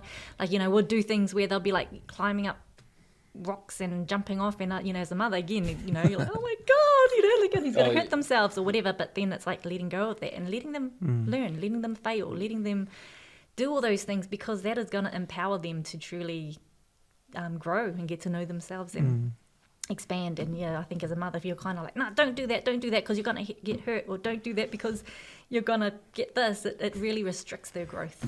So now coming back, I think I'm all about empowering others to really empower their kids to be their best. As as mothers, we got to let go. We got to love them with detachment, and I think that's the best. Because I feel like you saying that, your point of view, you got a different point of view now. Like, I understand the challenge of being a mother and kids worrying and all that, but I feel like when that is probably the norm. There's a term called helicopter parenting. Yes. Yeah. And hover. And but your kids experience far probably worse than what any kid over here will experience. It's like nothing. Like, oh, you guys worried about that? I like to think you talk to other mums here that live here and think worried about their kids. Oh, now. Yeah.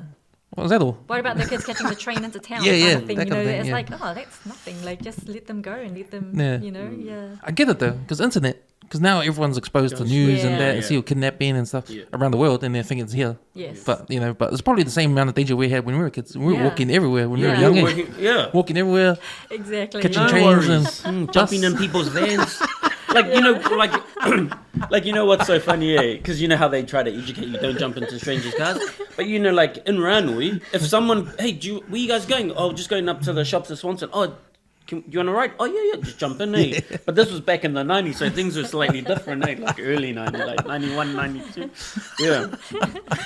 But now you it's about educating them to be self-equipped, to be able to make the right decisions at the right timing. It's really... I think that's what it's about, is truly knowing that we're not always going to be there for them, and really knowing that. What are you going to do about it, and how do we then change ourselves to then teach them better, or guide them better, so then they can it's all about them being able to answer and do things all for themselves without you. Question. I like the in Polynesian culture, the whole questioning your parents type thing.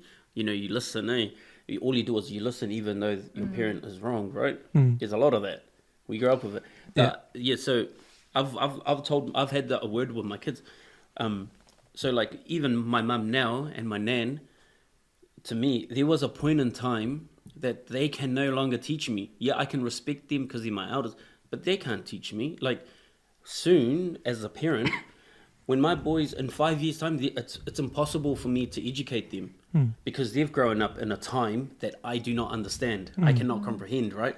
So we have to let go of the idea that we're always going to be teaching our kids, because it's going to be the opposite. As you get older, these like I'm saying, in the next 5 years, I don't think I could be able to teach my kids. I could tell them how it was to be a dad, raising a family and that. But the surrounding in society, I couldn't teach them. I couldn't educate them about. I could only educate them about my time from my childhood and stuff, and how times have changed. But I won't be able to teach them because I'm not growing. I'm not going to be moving with the society that they're growing up, because I'm going to be stagnant in my age.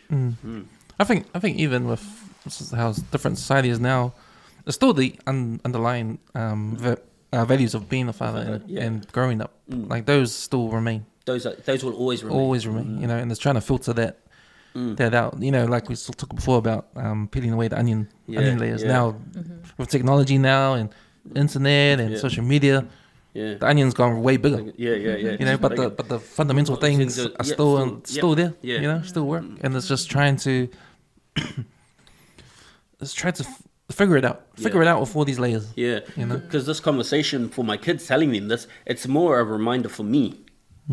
It's even though I might say, I'm telling my kids that, you know, there's but it's really for me to cement the idea in myself that I have to detach my ego from being the father or the head of the family, this idea that I'll always have the answers.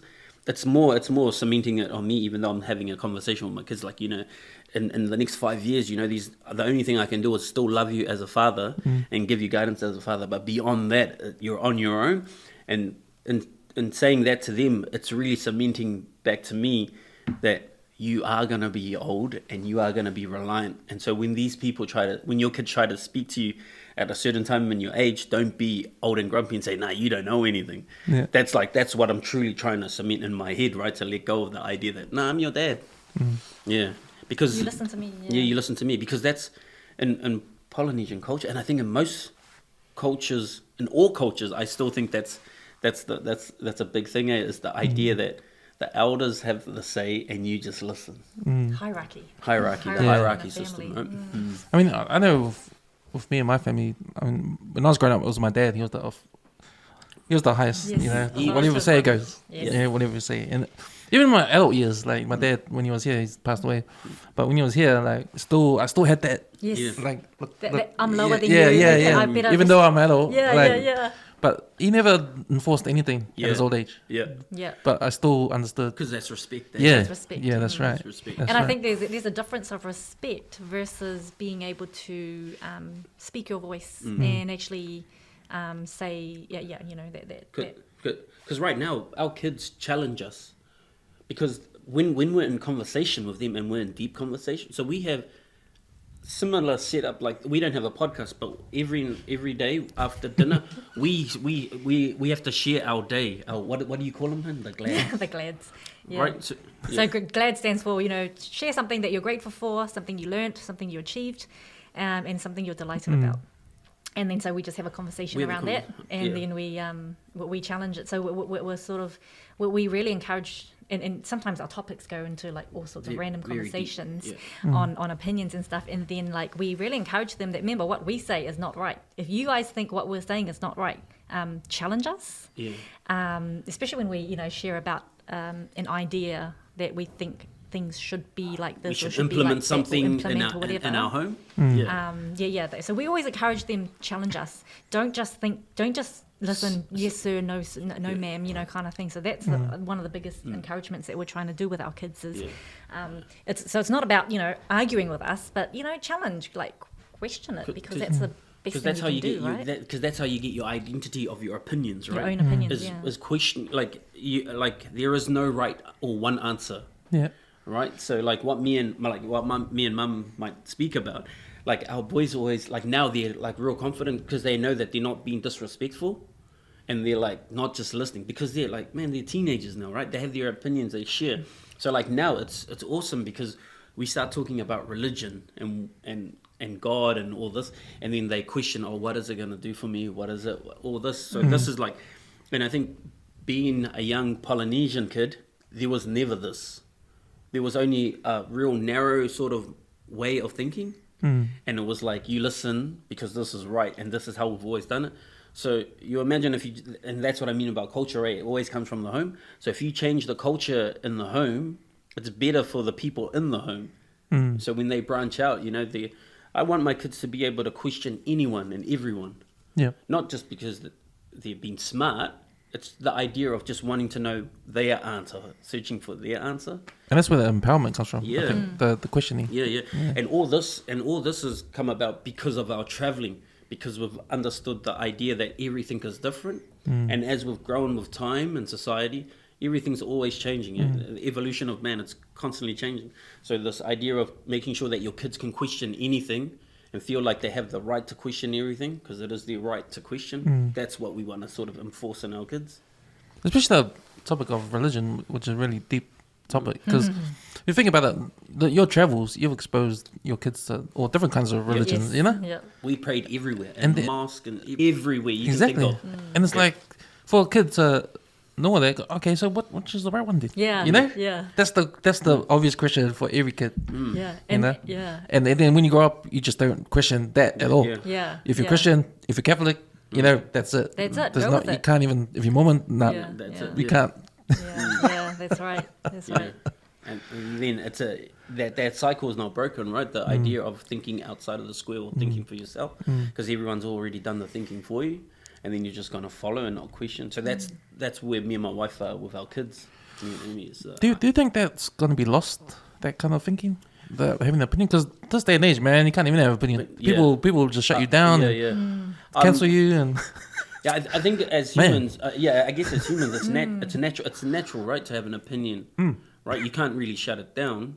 But I know but there's now I censoring know- of what you can. yeah, exactly. And Yeah. now people are scared to have their opinion. Have the opinion. Yeah. You know? And what that's doing is actually encloses you, right? So Yeah. you're not free to even like that. That probably really induces probably mental health, because if you're someone who's not expressing freely, the opposite of expression is obviously depression. I say Depression, this right? all the time, That's and I'm what like, you're saying. so express yourself, like whether it's right or wrong, like have the freedom and have the courage and the confidence to just say what you want to say, and I think I mean if society is going down the way where you feel like you're not able to express your opinion, man, it's Mental health probably is a gonna scary it's going it's to on- be will be on scary the where climb. that ends, because you're not going to be truly free. Those are one of the reasons why we wanted to have this podcast, to have an open forum, open. Like, you can say whatever you want. We're not going to judge anything people say. I've had controversial people on this podcast, people that a lot of people don't agree with, but just the opportunity for them to just speak Yeah. and make up your own mind. Yeah. It's like, because this is a long form conversation, and you get more out of a long form conversation than you do in radio and TV. Yeah, for Because you only get sound bites and you only get 5 minutes of. Yeah. Yeah. But if you have a long conversation, Yeah. people are interested in how The people's thinking. what you think, you know, and that's more important. Yeah, you know, yeah. why you think that. Yeah. And for me, talking to people, it's like, why do you think that way? Yeah, absolutely. Like, I may not agree with you, but I just want to at least know why you Curious, got know yourself. you got to that Curiosity, point, so I can yeah. understand. Oh, that's why you think that. yeah. Okay, I understand. I don't agree with it. Maybe I can say why I don't agree with it, and then it's like, okay, you can take anything. You can take that if you want or not. Yeah, Yeah, yeah. You exactly. know, but at least I understand, Yeah. and maybe I've given you something that I think why I Yeah. don't agree with you. Yeah. But you go and do whatever. Yeah, It's you all do good. you, right? Yeah, do you? And that's what I mean by it took Aimee a very long time to realize that I wasn't trying to offend her, and when I'd speak, right, I would speak because it's me. I'm just speaking. I have the right to speak, and what I used to say and like I'm sure it goes for everyone, like when she realized that Bill isn't trying to offend me, I'm just being offended, and then she questions herself, why am I being offended by these words? Why? When he's not I'm not out there to hurt her. It was never my intention of when I see people is always to greet them like a friend. But when we're sharing an opinion or a topic, that's just what it is to me, right? And like I said before, I can learn something from you in an hour, and you can learn something, and it's up to you to take away, and it's up to me to take away. And that's all it is. It's just my opinion, and people, like over time, realize that I'm just open. I'm so safe in my own skin. I feel safe that I can speak my mind because it's my mind, right? I have the right to speak my mind, and I'm not trying to offend anyone. And he's so true to his mind. And I think that's where it was, so sometimes if I would have a conflicting idea or like a different idea or an opinion, then I would like try to say my piece. And then he would just still, this is my piece, and this is a typical, I suppose, relationship, right? That when you're trying to share different opinions and come together, and it's interesting because the whole who's right, who's wrong, because then otherwise you keep battling with each other. But and then one person can go away from the they could call an argument, go away from it feeling offended or defensive and all that sort of stuff. So that was a revelation for our relationship, actually, when we were able to have conversations and arguments with each other. Not an argument, just sharing different opinions, right? To the point where we're like, hey, I'm not going to be offended by what you say, and I'm not going to take it personally, but okay, I'm going to really hear you out for why you think the way you think, and then I'm going to take that and try to understand your point of view, and then likewise you understand my point of view, and then you come and share, and then you come and be like, that's why you think like that. Well, because and then it always comes down to lack of communication or misunderstanding. Yeah, that's right. Each other, right? Most of the time, or even not caring. Like you got your one narrow vision of it's my way or the highway. And you just can't budge. And I think if the way things are going with the cancel culture and all that kind of stuff, not having to voice your opinions because you feel like you're alone, that's what happens. That's the end result. People are not going to say anything, so people that think they're right are going to think, oh, no, that is the way, because I don't hear any other like counter, so it must be right. And then there's no answer. So it's all about solving, because I always believe when it comes to having a conversation and having opinions, there's a problem to be solved. Always. Always. There's a problem, and we got to solve it. And everybody's got their own way of how things should be. But and there's no right or wrong, like you said. There's never no right or wrong, but there's only better ways of doing it. And which is the better way of doing it? And are you the type of person to actually adopt that way if you think it's better, or if you understand why it's better? And can we solve the problem? Not like, your way is wrong, I'm the right way. That's how we do it, and that's it. No, we can't work like that. It doesn't. We can't work like that. And like that's always like going back with cultures and stuff, like adapting different cultures. You just take the good. If you continue, like Aimee always used to say, if you're just taking good, like if you think life is shit, just start looking and taking good. Don't try to fix the problem. Like I always think, don't try and fix the problem. Just take the good, because eventually you get enough goodness that there is no longer a problem. That's how I don't know if it's right, but this is just how I look at it. And Amy's like, no, there's certain ways. But I was like, nah, man, if you just purely focus on positive stuff, and you're just absorbing positive and taking good, I'm sure that's fucking a lot better than trying to look for the good in everything. I think when we travelled to the places that we did go, the really underdeveloped places, we really did have so his mentality, like sometimes would just be we might just be, I don't know, sleeping in a shack, or not a shack, but like it was a bamboo hut kind of thing, right? And water's dripping down, and I'm like, oh my god, like we need to move. And he's like, hey, no, we just move here, so the water's dripping here, and he'll be like, we just move here, that kind of thing. And so he's always like, nah, we can, like, don't make it a big deal, like we can always like it's not as if we get off, if I stop worrying about the fact that water's even dripping down and just move to a place where water's not, as opposed to thinking, oh my god, we got to completely uplift and go somewhere else. So that whole mind shift was like such a real, like, let's look for the good in everything, because the place, and then when we did, it was like, oh, this place is beautiful, we're in a bamboo hut, which actually was really cool, and to experience that, and it was fun, and it was different, and it was got beautiful nature everywhere. We had monkeys in the going through the jungle, where we were staying in Malaysia, and it was just all the positivity. So all those positives from the, because I could have narrowed it down and just looked at the fact that we're staying in this hut and it's leaking, but there's no windows. Just look for the positive. It took the problem away. And I think that what you said, that is cool, because earlier on this podcast, we talked about, look after yourself, then your family, then your friends, then the community. Don't jump straight to the community. And because when you do that, sometimes if you do yourself, your family first, the problem will go away. Yeah, it's no longer there. You know, Yeah. because everything else is good. And if Exactly. every single person did that, Yep. then those problems you think it is a problem, or you invented a problem that now is like trying to change things. Yeah. Maybe it wasn't a problem in the first place. Yeah. You know? Exactly. I don't think there's. The problem is always in your mind. Yeah. I don't think there's In your ever a thoughts. problem if you truly look after yourself, because you'll be able to go through life just knowing that everything is in seconds, right? And from 1 second to the other, it's gone. Like if you stop and think about it, and as long as you're good, like all these problems, like I mean, it's stupid when I say like, oh, forget about the problems, because and just get the good, because there are some things like wars and stuff, right? If we base it on history, we know about war and history. It's no good, but we're continuously doing it, right? This is just this, but this is the greed of men, right? But yeah, I just always think everything just it's very small portions that we have, and it's up to us to like, okay, that portion is done. There's no point going back there. Just keep looking for the next good thing. Yeah, and then eventually your problems are gone. If you're just looking for the good, always just look for the good. Absorb the good. I don't know, it might be whack day, but it's worked for me. And in my mindset, that's how I try to look at the world. I don't try and like, oh, fuck, there's a problem. Oh, no. Because then the problem becomes an opportunity when you're actually looking for the good Yeah. in everything, right? Yeah. Everything is a positive if you're willing to take the positivity out of it, right?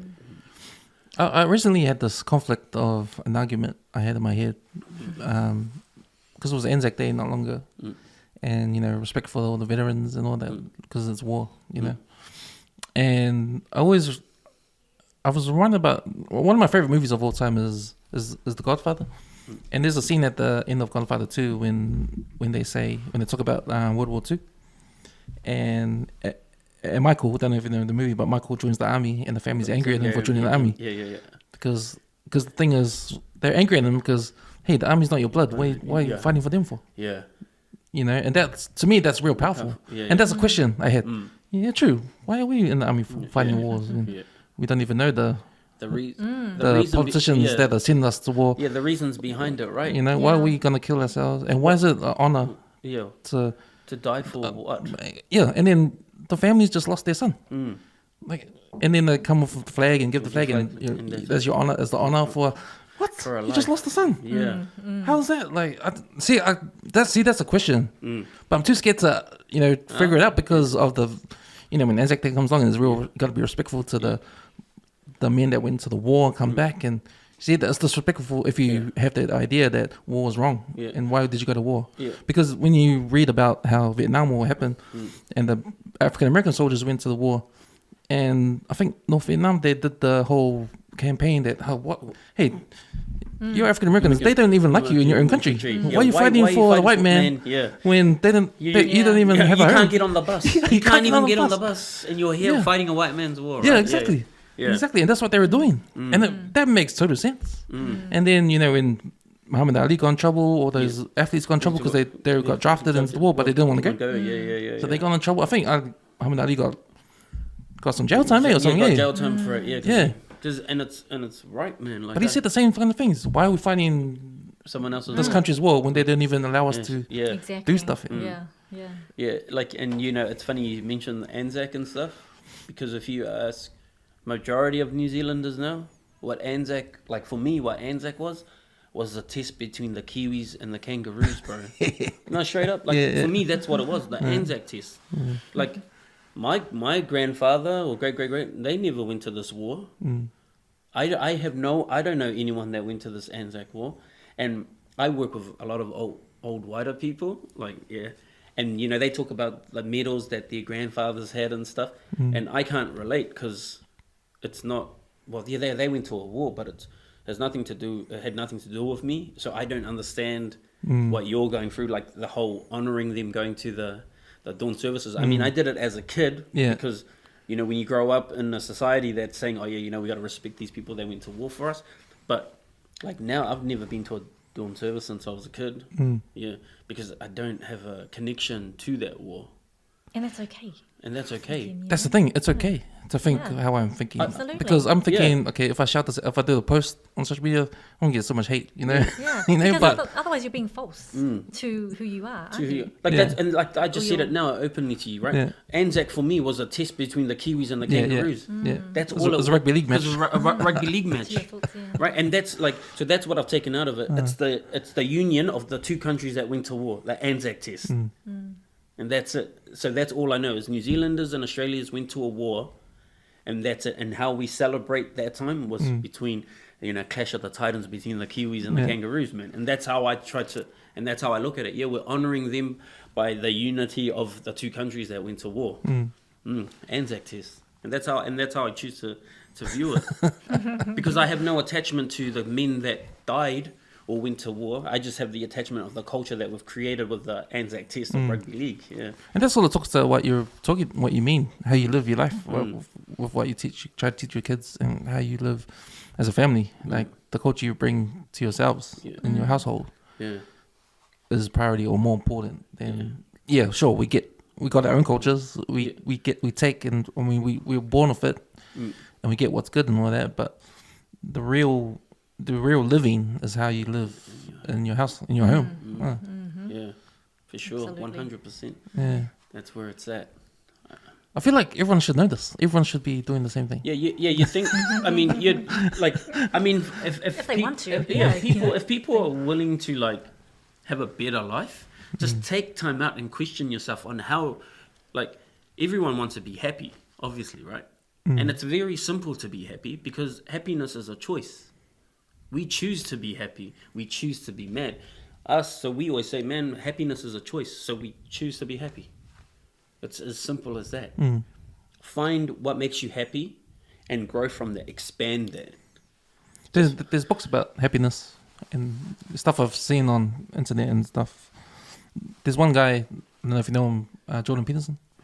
He talks about happiness, but he also talks about happiness in a way where, it's good to be happy, but understand that life is not always happy. No, Yes. And that's the most important thing. Like there's deaths. Yeah. You know, there's deaths in your family. There's tragedy. Yeah. And there's ups and downs. Yep. You gotta understand that. Yeah. Otherwise, That's that's a natural occurrence, Yeah. right? Sadness will always, because those are the two things that we definitely know when it comes to feelings. We know how to be happy and we know how to be sad. I just choose to take more of the happy than the sad because the sad doesn't serve, right? And so we know naturally we're gonna from a young age, when you're not allowed to go to the park, that's sadness. We understand sadness. And I'm willing to take the happiness and I'll take the sadness from the hiding after. But that's by choice, right? And we all know this. We choose things that we're willing to take. I'll take a hiding every day for another hour at the park because that's my happiness. Yeah, and with sadness, it's normal, man. The world is cruel. Like I've seen it firsthand as we traveled. Man, it seems so unjust to go to these places and seeing people live like this. But when you detach yourself from the idea that, man, they should be living like us. No, man, that's where it's pure because that's their life. That's all they know. You can't really change anything. The only thing that I'm willing to do is give my time to help these people when I'm there. But I'm not here to enforce my opinions and my lifestyle of Western culture that I've grown up. It's that whole idea of acceptance that shit's just different. Yeah. And you do learn sadness when you're going and you think it's unjust that, man, these kids don't have like food and stuff like everyone back home. But that's life. It ain't fair. I always tell my kids that. Remember, man, But life you ain't still have fair. a choice. But you have Even a though choice you to might, be happy. and I think that's what we saw, like even in these places that we thought, oh man, would feel sorry for these kids, but they're the most happiest people ever because they're just in their space, they're happy, they're Playing in sand. with rocks. and they might not have the luxuries that our kids have, but they don't need that, and they're truly happy within themselves, and maybe they might have a bit of shelter. And sometimes there might be, like their shelter might be leaking or have problems, or they might not have a proper bed to sleep in, and they might feel sad for the moment. But at the end of the day, they choose. You can see that they're choosing when they wake up. They're not gonna, they're not complaining about the fact that their bed is wet or whatever. They just choose to be happy, right? So They're getting on with life. Yeah, right? get on with life, and Because so when we were in Myanmar, we went to build a little 2 meter by 2 meter shack, and it was me, Israeli guy, a French kid, and my boys. I took my boys. Come, we're gonna build this shack for a family of 4 to live in, 2 meters by 2 meters. That was one of our things that we did at volunteering, and my boys thought it was fun because we were making a hut. And then when you give them the lesson, so this is someone's home, and then you show them all the other huts. This is where people live, and then they're like, oh wow. And then all my kids were wanting to make sure was, oh, we make sure it's safe. I was like, yeah. We're gonna make sure it's safe and it's dirty and stuff. Yeah, but that's when they realize that we're not just making a hut, but it's a hut for people to live in. You know, even at a young age, they realize like, oh man, wow, okay, we better do a good job if someone's gonna live in here. It's like, yeah, those sort of lessons, They're like, life is hard, but yeah, and it might sound arrogant because the whole idea of speaking about we've traveled to these places, but we're attached from the hardship. But you have to, otherwise you're gonna dwell. You're detached from the hardship. You're detached from it because otherwise you're gonna dwell on the things that you've seen, and you'll get depressed otherwise because life isn't fair. And like when you're saying, you know, sadness and happiness, you're like, those are elements that we know that we carry. We just choose to be happy more than anything, yeah. Because sadness is normal. Yeah. You know, when you miss the red, you know, when you miss the green light at the traffic, oh, I could have been there, bugger. You know? Yeah. It's that we choose to believe where your focus goes, energy flows, right? You've heard that saying?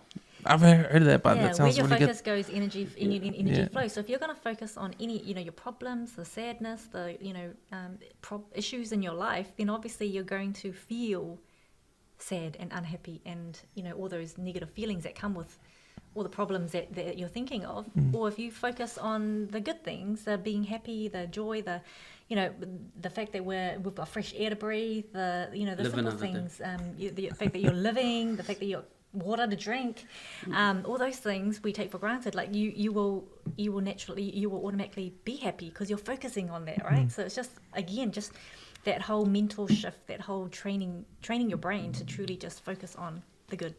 And it always goes back to you. You've got to look after you. No one else can look after you. You just got to look after yourself. And that's all it is. But yeah, and like looking after myself, putting me first is choosing to be happy. And that's it. There's no other reason why you wouldn't choose to be happy, right? When you have a choice. I think one thing that we got so many things from the traveling, but another thing was the simplicity of living, of life.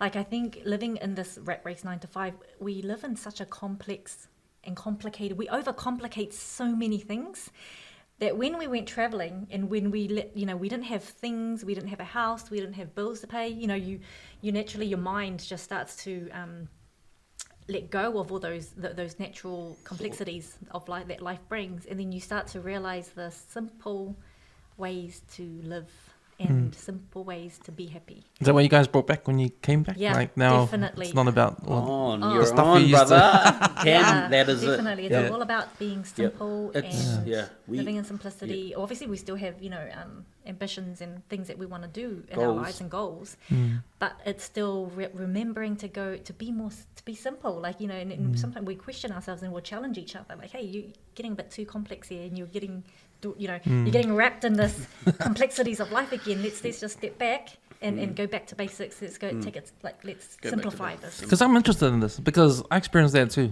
Because like I mentioned, I went to work in Samoa, lived there. When I went over there, right, it took me about a month to get used to the slow pace. Because I'm this mode. I'm New Zealand mode. Yeah, you're gonna go. And it was almost like I was working too fast. I was like that guy. Like, what's wrong with you? Like, they couldn't understand why I was like. It took me ages to set myself up, like bank account and all that, because it's slow over there. It's like everyone's relaxed. Island time. Do it tomorrow. Island time is real. Island time is real. So real. It's a real time, bro. So I got a crash course in Island time for real. And it took me ages to adapt to the slow pace. So when I did that, it was so cool. I loved it. I was doing the same work, but the difference is I loved it because the environment, family and all that kind of stuff. Slow pace, and I loved it. When I came back, I had to adjust again, and that was hard. Yes. Because I was like, still why am I doing this? Why am I here? Why why can't I just go to the beach every time I can? You know, and blah blah blah, have a cocktail and lunchtime. You know, but man, just trying to get back into work mode again, like New Zealand mode. Yeah. It was hard. It was harder than my transition to island time and going back into doing New Zealand time. It took me ages. And then when I did finally catch up, I was like, man, why am I actually doing this? I'm like, I want to go back and, you know? Yeah. So it's that kind of feeling. And for you guys coming back, I'm wondering if it's like the same sort of thing. Like, it's the same thing. Nothing's changed. Like, so when you're saying, so I have so before we went traveling, I was dropping my kids off. So that was the priority. So it goes back to the home. My family was more important than my job. And so before I went traveling, my kids were always first. Oh no! So I went from starting at 7:30 to starting at 9:30, and I told our boss, I was like, "Oh yeah, bro, from like next week when my kids go to school, I'm gonna start at 9:30. It's up to you to accept it or not, right?" And if you're a good enough worker, and if you add value to a company, they'll be like, "Oh yeah, okay." They'll let you in. Yeah. They'll let you. And so, so because I'm true to myself. If they had said no, I would have just found another way. And so, like, the whole adjustment, I was already living a life that I made choices for myself. And so when coming back from traveling, the idea of like starting work and doing all this, it was always back on my terms and time. And so, like, we're still rich in time. We still have the idea that we're rich in time. We do the things that we want to do and not chase. Yeah, exactly. Because that's what I didn't learn when I came back. Because I was trying to adjust back to the rat race. When I really should have molded. What you learned. What I learned. Yeah, you but, just you know? molded into the society. Like, me. Mm. Like, if I tell you I'm gonna be there at 9, it's up to you. You can be there at 7, but I've told you I'm gonna be there at 9. Because the job's not a safety net anymore. Because the job's not your safety net anymore, right? Because it's the job's a job, but the job's a job. But you're confident in your skills. What you can offer. That's more important. That's the different mindset. Yes. Yeah, you can't travel the world for 3.5 years, man, without getting clarity of what. Okay, this is how I'm gonna live my life, man, and this is it. So that's good. That's good. And I wish I were on the clock and molded my. No, but you're doing it now, right? You're doing it now. Well, I learned, you're adjusting. that's the thing, because doing this podcast has allowed me to understand I love something else. You know, I'm not all about my 9 to 5. This is a passion now, you know, and I love talking to different people. I love gaining knowledge and learning what other people are doing, and you know, just talking to you guys, you know, it's been awesome, and I love it. And every time I walk away, every time a guest walks away from this podcast, like you guys will, man, I'm just hungry for more. And I feel like you guys traveling and learning, you guys are hungry for it. Hungry all the time. Want to gain that knowledge again. Meet new people. Because that's a human thing to have. It's expansion. It's natural for us as humans. We need interaction. That's why I said, man, all you need is food, a place to sleep, and someone to talk to. Exactly. That's all we need. That's all you need. That's all we really need. Yeah, that's all. That's all anyone needs. You know, food, sleep, and talk. Yarns, eh? So how long have you guys been back now? So we got back first in 2020 September, around September. We got back 2020, and then we were here because of COVID, obviously. And then last year in October we went for 6 months. We went away for 6 months. But we have to not stop traveling, but because our kids are at high school. So we just did India and Vietnam and a couple of places just for 6 months, just last year till April this year, I think. So you're just gonna work on when the kids probably leave school and then travel again? We are. Yeah. Definitely. So we were wanting, because we're good parents. So we asked our kids last year, so do you want to go away for a year? What, a year? Yeah. Okay, we'll compromise 6 months. Do you really want to do school? Do you really want to need school, guys? Do you really need school? Come on, man. It's overrated. I told you it's overrated.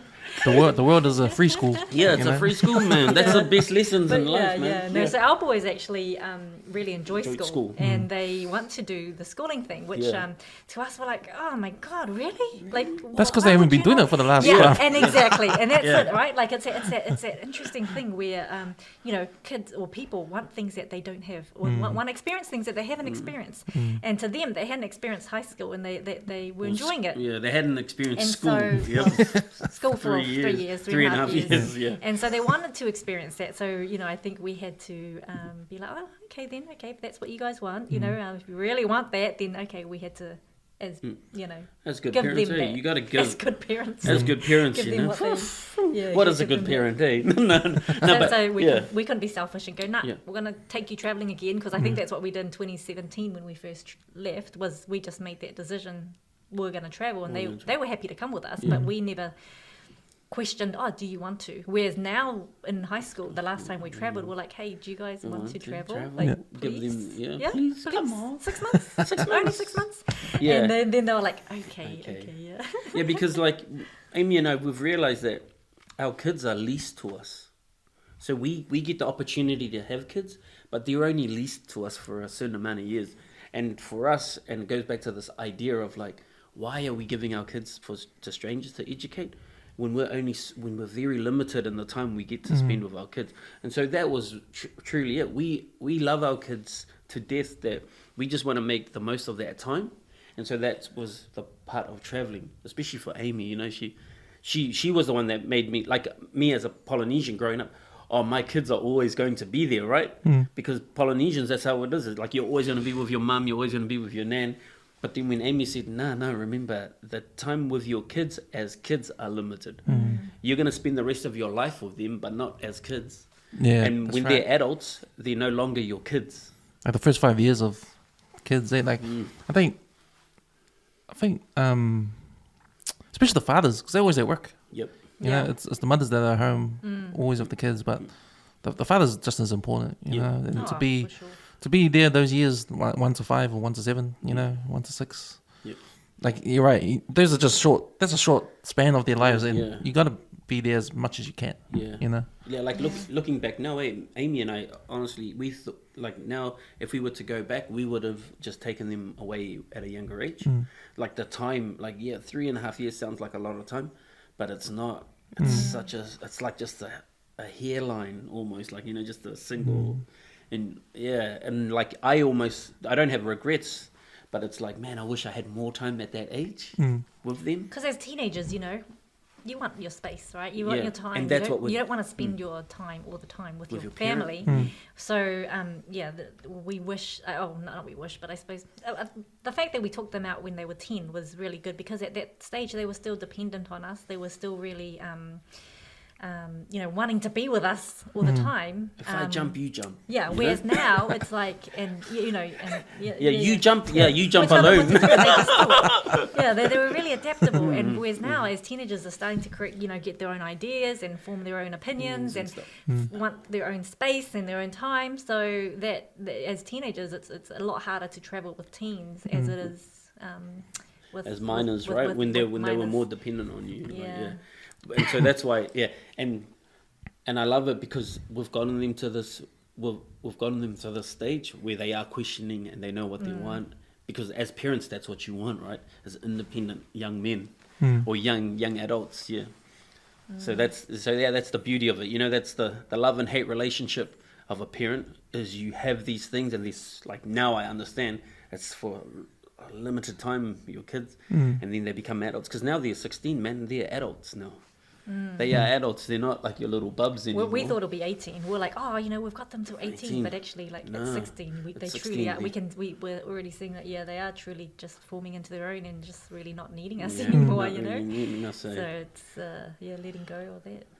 I went to a trip to holiday visit my sister. She was living in New Caledonia, and I learned high schools there are funny because they start when the parents go to work, and they have 2-hour lunch breaks, and the parents come pick up the kids, take them to lunch, take them to school, and then school finishes when the work finishes, like 5. So it's perfect. Like it's around the working parents, so it's easier for them to drop kids off, pick them up, go home. That's perfect. Yeah, and I learned that's a French thing. That's what they do in France. Yeah, and I know in some places that they adapted the idea of like kids are at school when parents are at work, And then when they're at home, the parent and the child should be home at the same time. Yeah, they were doing that. There was like in the Netherlands, they were trying that out and stuff because it was just a whole. Yeah, I mean, it's just society trying things out to make it work for everyone. But that's like going back to like the islands in Tuvalu. It was the same way. Like parents would come with like a meal for their kids and spend like their whole lunchtime and then bugger off. And then after school, all the kids would walk, or some parents would come, and like everyone's together. You know, like so it's all like everyone goes to work and school at the same time, have lunch but that's, I guess, on a little island, it's very easy to do that, right? Yeah. That's just what they've always had, right? Because a kid can't eat if a mum's not there or if a dad's not there, right? And so that's why it's always aligned together. Yeah, the kids will come home and eat, or the parent will go, because that's how it just works. I know there's now more focus on mental health in the workplace now. Like wellness days. Yeah, wellness, all that kind of stuff. Like I work in the construction industry, and we've got a construction site where the site office is like a proper office, and there's a cafeteria, there's a coffee, there's a barbecue area. It's not like a your site office. It's not like that. It's a real building. They built a real building just for and there's desks, there's workstations and that. Oh, wow. Yeah, it's a full on thing. Like, What side is this? I can't see. Yeah. It's one of the. Yeah, man, but it's different, eh? But it's all to do with the mental health kind of stuff, like environment where you can go and Feel like you feel like it's home. Like when I think about America and those Silicon Valley, like Google, they have the like play areas, wellness areas, they got slides and they got pool tables and games and that kind of thing. Like going to work and not thinking it's work, but it helps you do work. Yeah, having enjoyment, not just whistling at the girls off the scaffold. No, but anyway, you know how you're talking about construction, like that's the thing about Kiwi men in construction. We're a little bit hearty. We're too hearty. Like we've always had just get over it, bro. It'll be sweet. Yeah. And like when you're a builder, there are things that it's like people don't realize the mental toughness that you take as a construction worker, getting up every night, looking outside, it's raining, but you're going to go to work. Like that whole, and I always thought that was building stronger men, because I never let it affect me going to work every day, like the idea of weather and like cold, damp areas. I just thought, oh man, it's good. But yeah, when I think back now, it's like, man, it was like miserable times, but you just got on with it. And like I was thinking, man, if people just got on with it, would it still be would mental health be an issue, or is that hardship creating mental health? Because I always just thought when something's tough, you know what you got to do to accomplish the toughness, right? And when you go past it, surely it's like enlightening. It's like it's so powerful when you go, because there have been times I remember like going to work and it's like miserable weathers and stuff, and you're out there putting up weatherboards in the rain and stuff, but you get on with it and it's miserable. But I just always thought that, man, that just made me tougher. Whereas now, like, bro, you need two people to carry a ladder. There's all these safety laws. All the safety. I was like, so are we just getting soft, or are we not as intelligent as we were like 10, 15 years ago? Or well, I believe it does two things, right? These laws introduce more money to be made for these for sure, these safety man. companies, safety man. companies mate, we like what let's say 7 years ago when we had to start having safety officers in our company, and then I had to go do like safety audits and stuff because I was part of I was like health and safety committee. I was like in my job, I was like, so we've just made up another role for someone, so we're just paying another person to like come and do this job. Because I always just think, Aimee always laughs when I say, mate, it's common sense. But yeah, you're not born with common sense, right? And that's why you need health and safety officers, right? Because everyone's different and people do stupid shit on the work site. But that's just something that I think people should be conscious of, the cost of living, even the cost of a building here. Like the price is going to go up when I think they're going to change the law around the H1, the insulation. The insulation values now, it's going up again.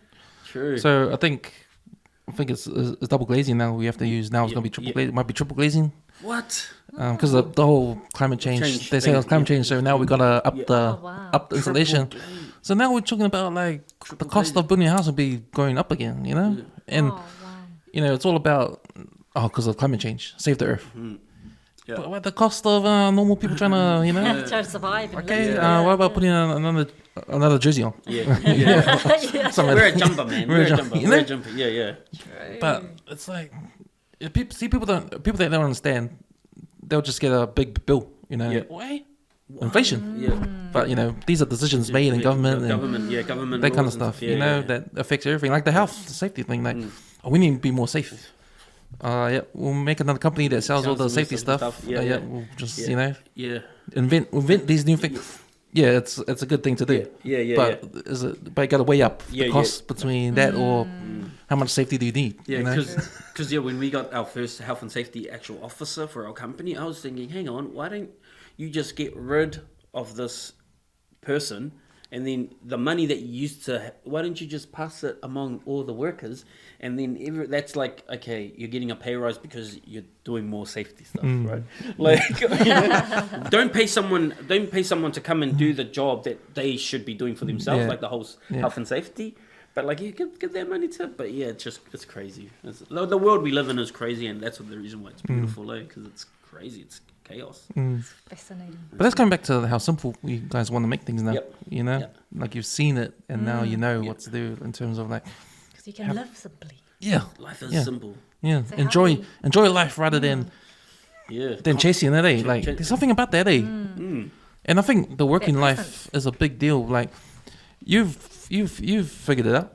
You've come back to the workplace in New Zealand and told them I want it under my terms. Yeah. So kids, Yeah. like don't tell me 9 to 5. I want to do. Yeah. This is my time. Yeah. I know what I can do. I know what I can offer. Yeah. If you don't want it, I can go somewhere else. But that's sort of like the strength that people have. Then probably don't realize. Yeah. The will that they have, yeah. Every individual can think and act like me if you choose to. Like you can't, like You can get what you want. You can get what you want if you really think. Okay, so the most valuable person to me is me, right? So that's where the value is, and it's up to you to treat yourself. Okay, am I valuable enough to like hang on my time? Wait, okay, I'm gonna trade it for some money, right? And then so it's up to you to decide. Okay, I need to work 10 hours or I need to work 5 hours. Like, what's the big difference? But all it comes down to is self-value of your life. Exactly. That's all you're living for, right? Is your life. Yeah. You're not really living for anything else but yourself and your family. But yeah, so that's it to me. It's simple. You just you got to choose it, or else you just follow the rest of the rats. And that's the hard thing. People have the choice there, because when I'm thinking about my own self. When I think about see, I got my job, right? But do I really need that whole pay? Do you? Hey. I'm doing this. I don't get paid for this, but I love it. Yeah. I need time to do this. I need more time to put into this than my 9 to 5, right? So I need to take away some time into this. Yeah. But where can I take it away from? I can only take it away from my 9 to 5.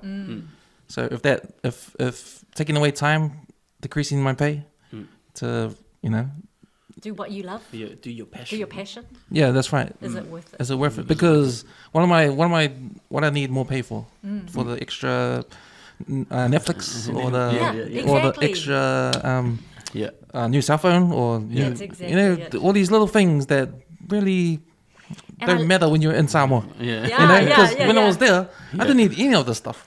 Or even here. But I think we've created a culture to make you think that you do need it, right? Then you become dependent on it.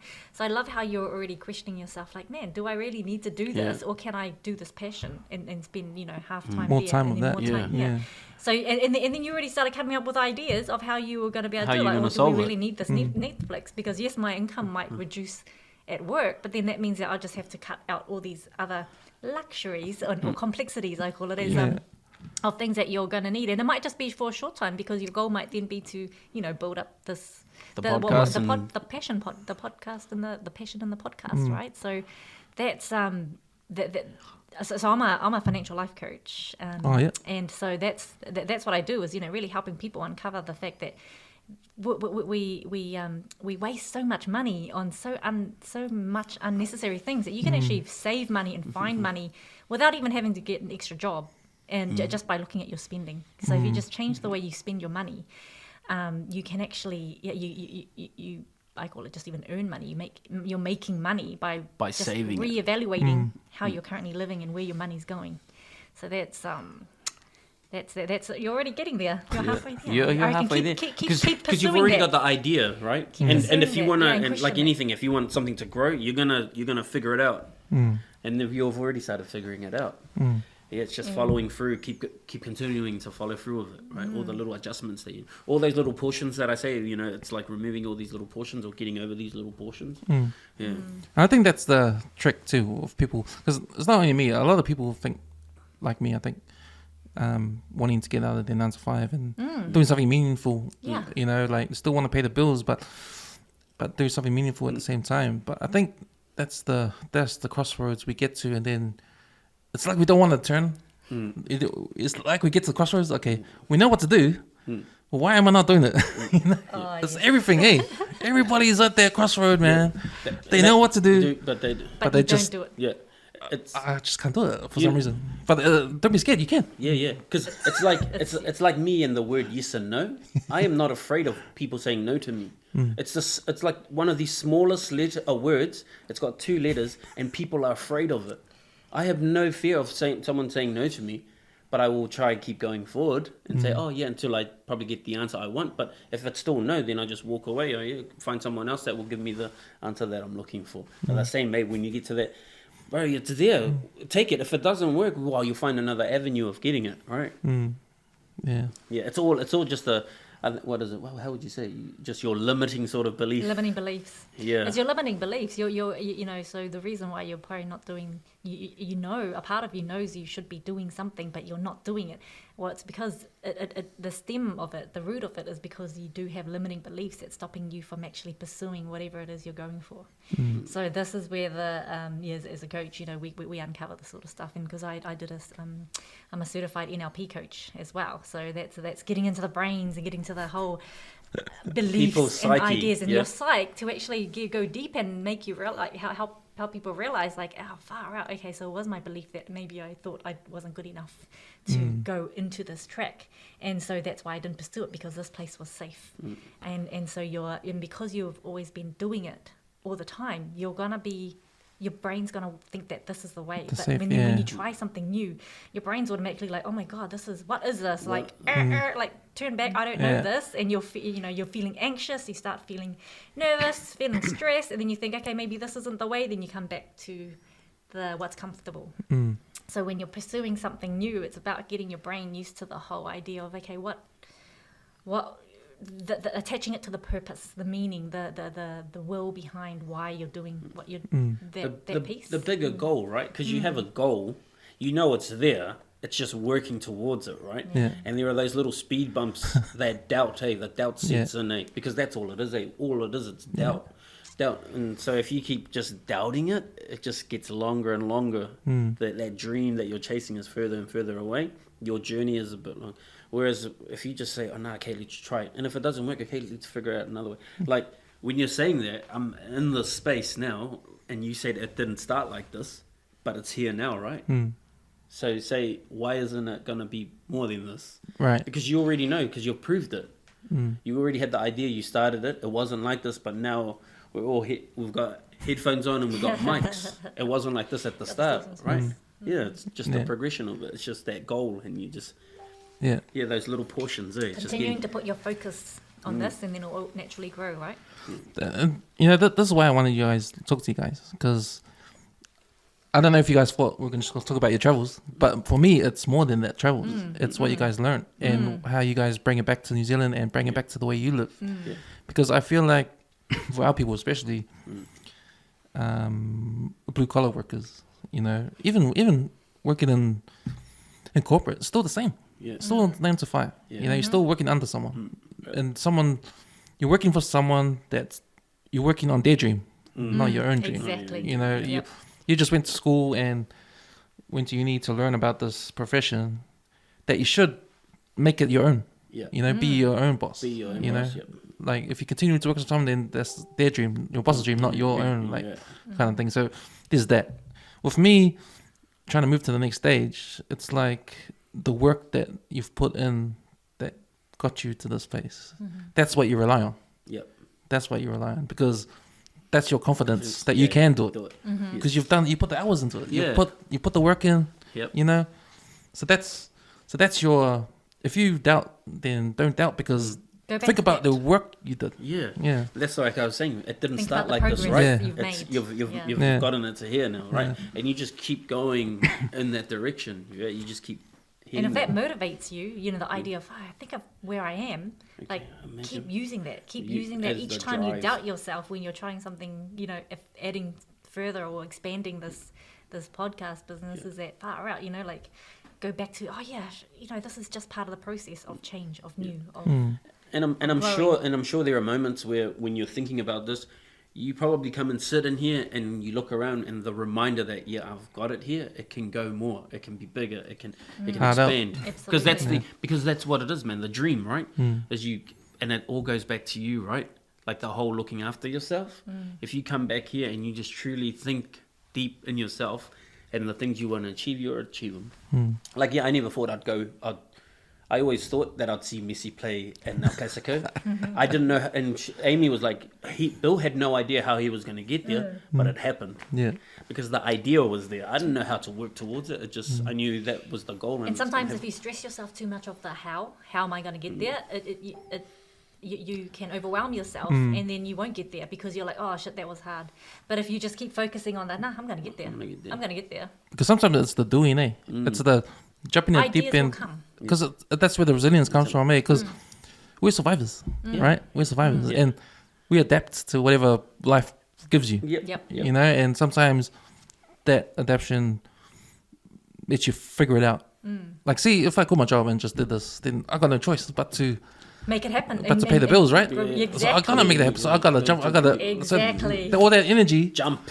all that scared energy of, Yeah. damn, I'm gonna pay the bills. Like, Yeah, bro. that's gonna take over, and you're gonna. And you're gonna There's make no it work. Yeah. There's no other choice then. You gotta make it Because then the work. next energy from fear of, oh my God, I'm scared now, I'm scared because this is, I have to pay the bills, turns into courage of, okay, What do I need to do? Your Yes. focus goes into the whole, Yeah. the how, Yeah. right? And then Yeah. that's how it naturally grows. Yeah. Definitely. And I've heard these stories before. That story of someone doing that, like many times in this podcast. Many Yeah. people have come and sit in your chair, sit in the chair you're sitting in, and talked about their journeys and they're dropping everything to do their passion and just that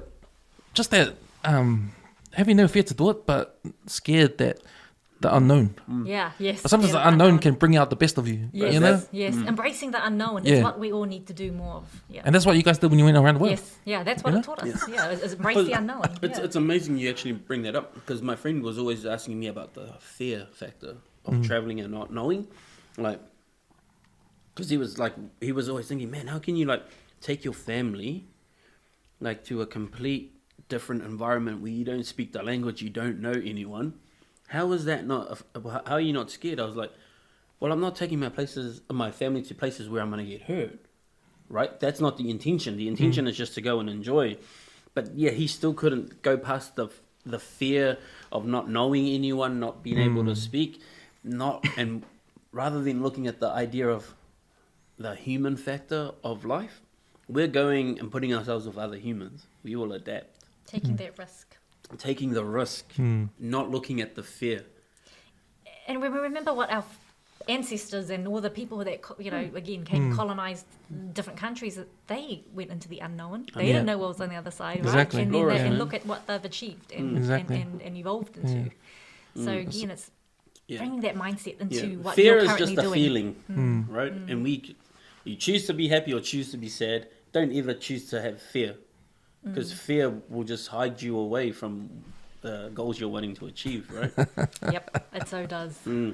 Like it is like, to me, like I have a fear of heights, but it don't stop me from jumping off stuff and to swim. that concept of have a fear but doing it anyway, even though you're scared. So then the more you do it, the more that's you conquering your fear. You know, the whole, you know, we know that in order to overcome your fear, you just have to take the plunge or do whatever it was that scared you. It's just the feeling. So then when you're pushing through that and you're doing it, you just then realize, oh my God, this wasn't so bad after all. And then the next thing comes of the next step. That it opens up to what next door, what's behind the next door. Yeah. And then you keep going, and then this is behind, because you don't know until you actually take that step. Yeah, until you do it. And it always comes back to like I always just we always talk. Well, Amy always tries to explain to the boys about the emotions and feelings and stuff and how your brain works and stuff. Right? It's just a feeling and then a thought. That's all it is. And you can choose to switch it off. Because it's just a thought and an idea and a feeling, so it's up to you, man. So either you leave it on, and you go through life with it, or else you switch it off and just try and just give it a go. And the realization that we have that power to do that. Yeah. That oh my God, yes, I am letting this. I'm not doing it because I'm truly letting the fear take over me. And when you realize that, like, oh shit, so what's the other end of this coin? Oh, to just really go for it. Yeah. So what am I doing? Like, I know I should be going for it, but I'm scared. And then how am I going to get through this? Oh, just do it, right? And then you just okay, well then, so you talk yourself out of the logic, because logic can, the logic side of things of, you got to pay your bills, you got to do this, all that stuff can hold you back from the. From the pursuing of the dream right? that scares you, but then it's like but that on the other side of that, when you actually go there, it's you're 100% guaranteed when you do go there, you're going to look back and go, why did I make that such a big deal? Why was I so scared of and like I think majority of it, like fear, right? Fear always is the idea of not making it. Fear of failing. Fear of failing, yeah. And if you fail, like this is, and what we always tell our kids, if you fail at something, what's the lesson? Yeah. Right? Yeah. There's a lesson from it. Just don't do that thing again. Don't do that again, right? Exactly. It's a gift. Failing is a gift. Yeah, man. You like if you think about it, like when people talk about you, right? They don't pull out the things that you failed at. No one cares about what people failed at. Like I don't like, man. I've failed in a lot of things, but it's not who I am. Those little failures and stuff, they're just thing of the past. It's like say athletes, right? It's like the successful athletes. You never see their failures. Yes. You only see them winning when they won. Yeah. Exactly. But you never see the hard work that got them there. And the sweat they burned, the blood they bled for it. Yeah. Can guarantee they definitely had those days where they felt everyone has those days. And they had those You're telling me you love waking up at 6 a.m, getting ready to go to work? You love that? Do you really love that? No, not really. It's just something you do, right? Yeah. And everyone does it. So we know that we can overcome anything. We can do things humans can do. We can do things that we don't even like doing, and majority of us will do it tomorrow morning. Right. So imagine doing something you want to do. Yeah. Imagine. Right? Because imagine do. Yeah, we're not. Yeah, we do. Right? Because we do things we don't want to do every day, especially from Monday to Friday. I know majority of people. It's the whole consumerism trap, I guess. Like the whole paying bills and that's just a cycle that they want to keep us in. Yep. It's so we can stay on that track. People that start businesses, they actually stepped out of that. Yep. But it depends how you do that, because you can also have a business and still be in that trap too. Well, yeah. You can. You can, 100%. And it's trying to find that balance, Balance. But I think a big part of the secret is the just living your absolute need. I'll not, take it. Not having I'll take like it closer to me because I'm just gonna eat some. Yeah. But just having, what was I saying? Having a need or something. No. Like just knowing what you actually need. Okay. Not you want, say. You need, not wants. It's roof over your head, food, safety, and that's it. Hey. Start with that. Because you start with that, and then everything. Then you feel like you have abundance of you've got heaps of everything. You've got heaps of everything. That's it. That's exactly it. Yeah. And then you figure out, okay, I don't really need that. I don't really need this. Don't even need 5 bedrooms. I need 3 bedrooms. That kind of thing, Exactly, man. When we came back from traveling, I went like extreme. Oh, we don't need this. We don't need this. We don't need hot water. Don't use the hot water. Honest. Just boil the water.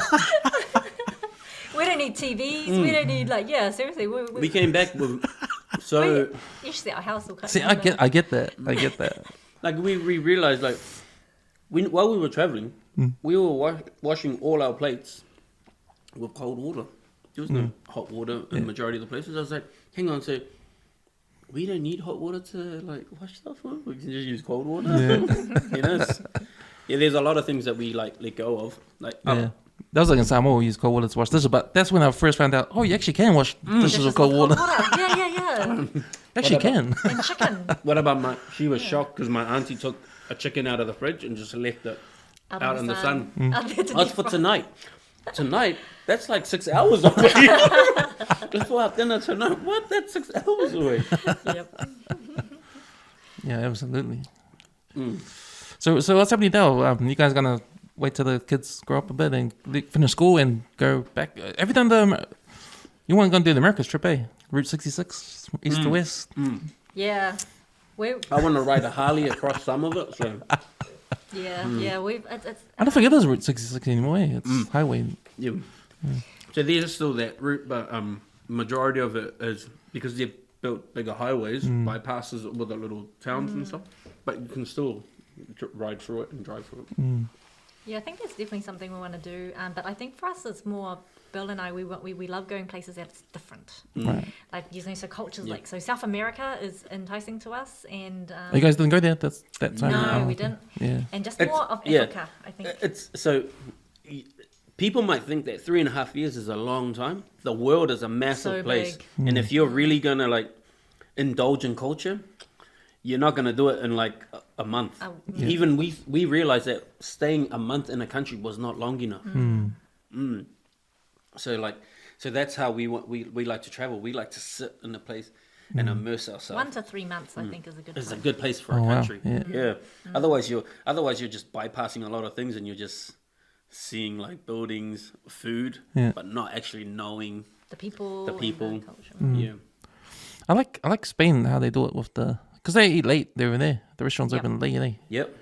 Like 11 o'clock. They have siestas. It's dinner time, eh? Yeah, 11 o'clock. Yeah. Like, when we got to Spain,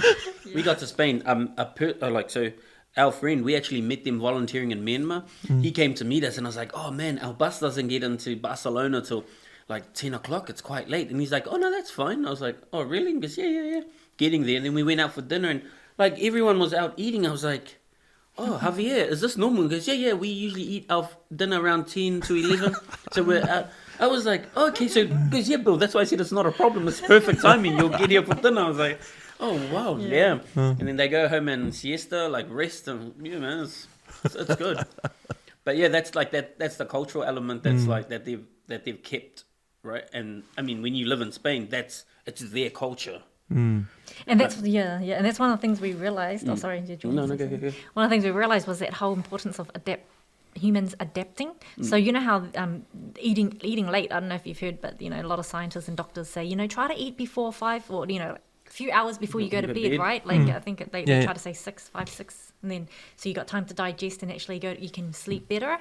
But people in Spain, like in Europe, as soon as they eat or 10:30, 11, then they just go to bed and they can sleep and it's fine. They can sleep with no problems. No problems. And so this idea that then the Western will bring up of you gotta eat a certain amount of hours, you gotta drink 8 cups a day, all those rules that we supposedly put in place because we think that that's how you live. It's actually we forget that. As a human, back to basics again, as a human, we're adaptable creatures.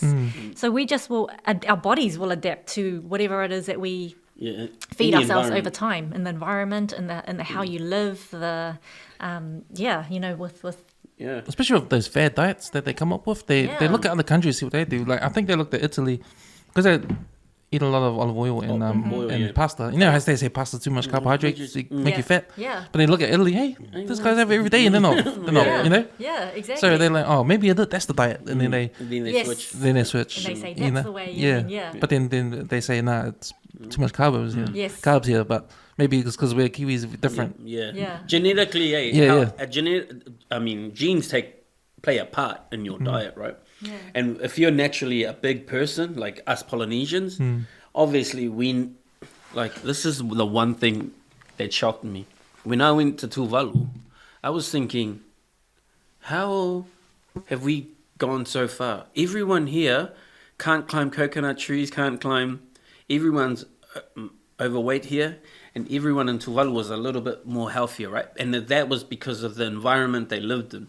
So we've taken our big muscular structure and we've come to Western culture, and so we've forgotten about the practices of back home.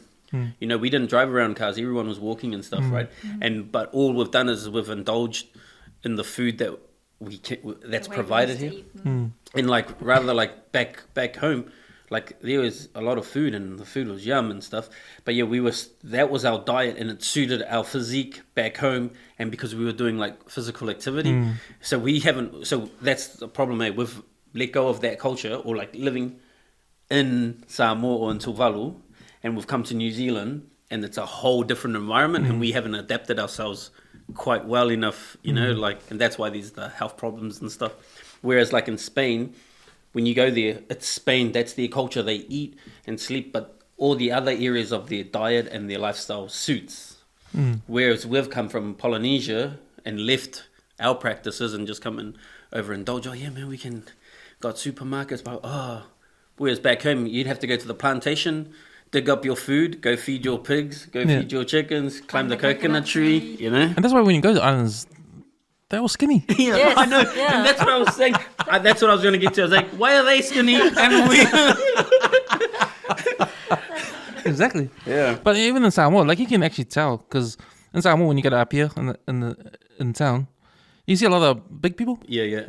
And then when you go out to the villages at the back, they're all skinny. Yeah. But and I figured because it's more organic over there, and they're doing the plantations and Yeah. working the land and that.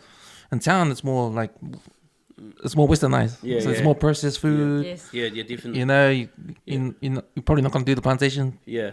You're not walking as, around as, as much. as too often, you know. Yeah. You're going to call a cab. Yeah. Yep, call a cab. Yeah, because I mean, like one thing, when we went back to Tuvalu and on the little island of Nuku'alai, when you think of their diet, it's not like we go to a supermarket here, there's food on the shelves that can stay on the shelf and last a year. Whereas in Nuku'alai, if you wanted something, you climb a tree or you pull it up, that's like there. It doesn't have all these Yeah, chemicals. it's fresh, eh? Yeah, it's like Yeah. fresh, you know, it's a bit different. Yeah. Whereas here, everything has to last on the shelf for a year or Yeah. something. And that can't be good for us, eh? So that's like, you know, the whole environment, right? We've removed ourselves from the island into this new environment, and we've forgotten about our ways, and we haven't actually adapted ourselves well enough into the environment we're in. Yeah. So you know that Balangi culture we were talking about, you know, adapt some of their traits, like eat a right amount of portion yeah. and maybe exercise, and you know that's because we love food as Polynesians, but we love it too much. Yeah. That's a burden. Yeah. It's a burden on our health system. Yeah, absolutely. Yeah. But yeah, I mean, yeah, the look of what culture is going to be in New Zealand for young Polynesian people, you know, it's already changing, eh? Like these, I don't know, just Kiwis, I guess. How are the kids doing? Because they're back from the trip, and how are they coping with school and the kids? And I know they love it because it's different. But how do you guys feel? Because, you know, being from homeschool and now putting them into school with other kids. Yeah, I mean, there's an element where I think it's because, you know, you feed off each other, right? Especially as teenagers, you're always feeding off, like there's a trend. Like, because I remember, like, it was yesterday when I was a teenager. We just did things all together, even though it might not have been the best things to do, because we just copycat from each other. And there are obviously certain habits that they're adapted from their surroundings, because teenagers will be teenagers and we might not like it, but that's just something they've adapted. And like, it's the whole, while we were traveling, there wasn't any emphasis on like trends or anything, right? It was just going with the flow. But yeah, now they're here and there's like a trend, this is a trend and that's a trend, but that's just natural. Because I was like, both me and Amy, we were like, yeah, we had trends as well when we were kids. It's just a thing, right? We just got to let go of it because we went through it. The same with the idea of like drugs and alcohol and stuff. So we don't drink anything, but our kids are going to go there at that stage where they're 16 and they'll be probably maybe wanting to have a sip of liquor and stuff. But that's just natural. That's going to happen organically anyway. Yeah, you can't control it. Yeah. No, yeah. I think they're enjoying. They're enjoying being back at school. It's interesting just seeing the social influence that's happening. Like Yeah, I think we can yeah. definitely observe that. Yeah. Just the Is that physical and social media? Or yeah. Again, the because devices it goes hand in hand, right? Because Yeah. I mean, everything now is hand in hand. Like most things, especially with teenagers, like a trend. That's why when I say trend, like even the clothes that they wear, it's like it's imagery off their device, and then their surroundings. Yeah, it all goes hand in hand. Everyone's looking at this. Like when I look at the photos that my kids are looking at, I just feel like it's no different to like how I was in the 90s. It's just that mirror image. I'm just creating that image of that trend. Yeah. And I see it with them as well. But I think that's just normal. To me, it's normal because it's the trend that's trending at the moment for teenagers, right? Like they don't really, there's like, to me, the biggest difference is the hip hop that they're listening to. It's like pop. right. It's more poppy, where it's not, to me, it's like, oh yeah.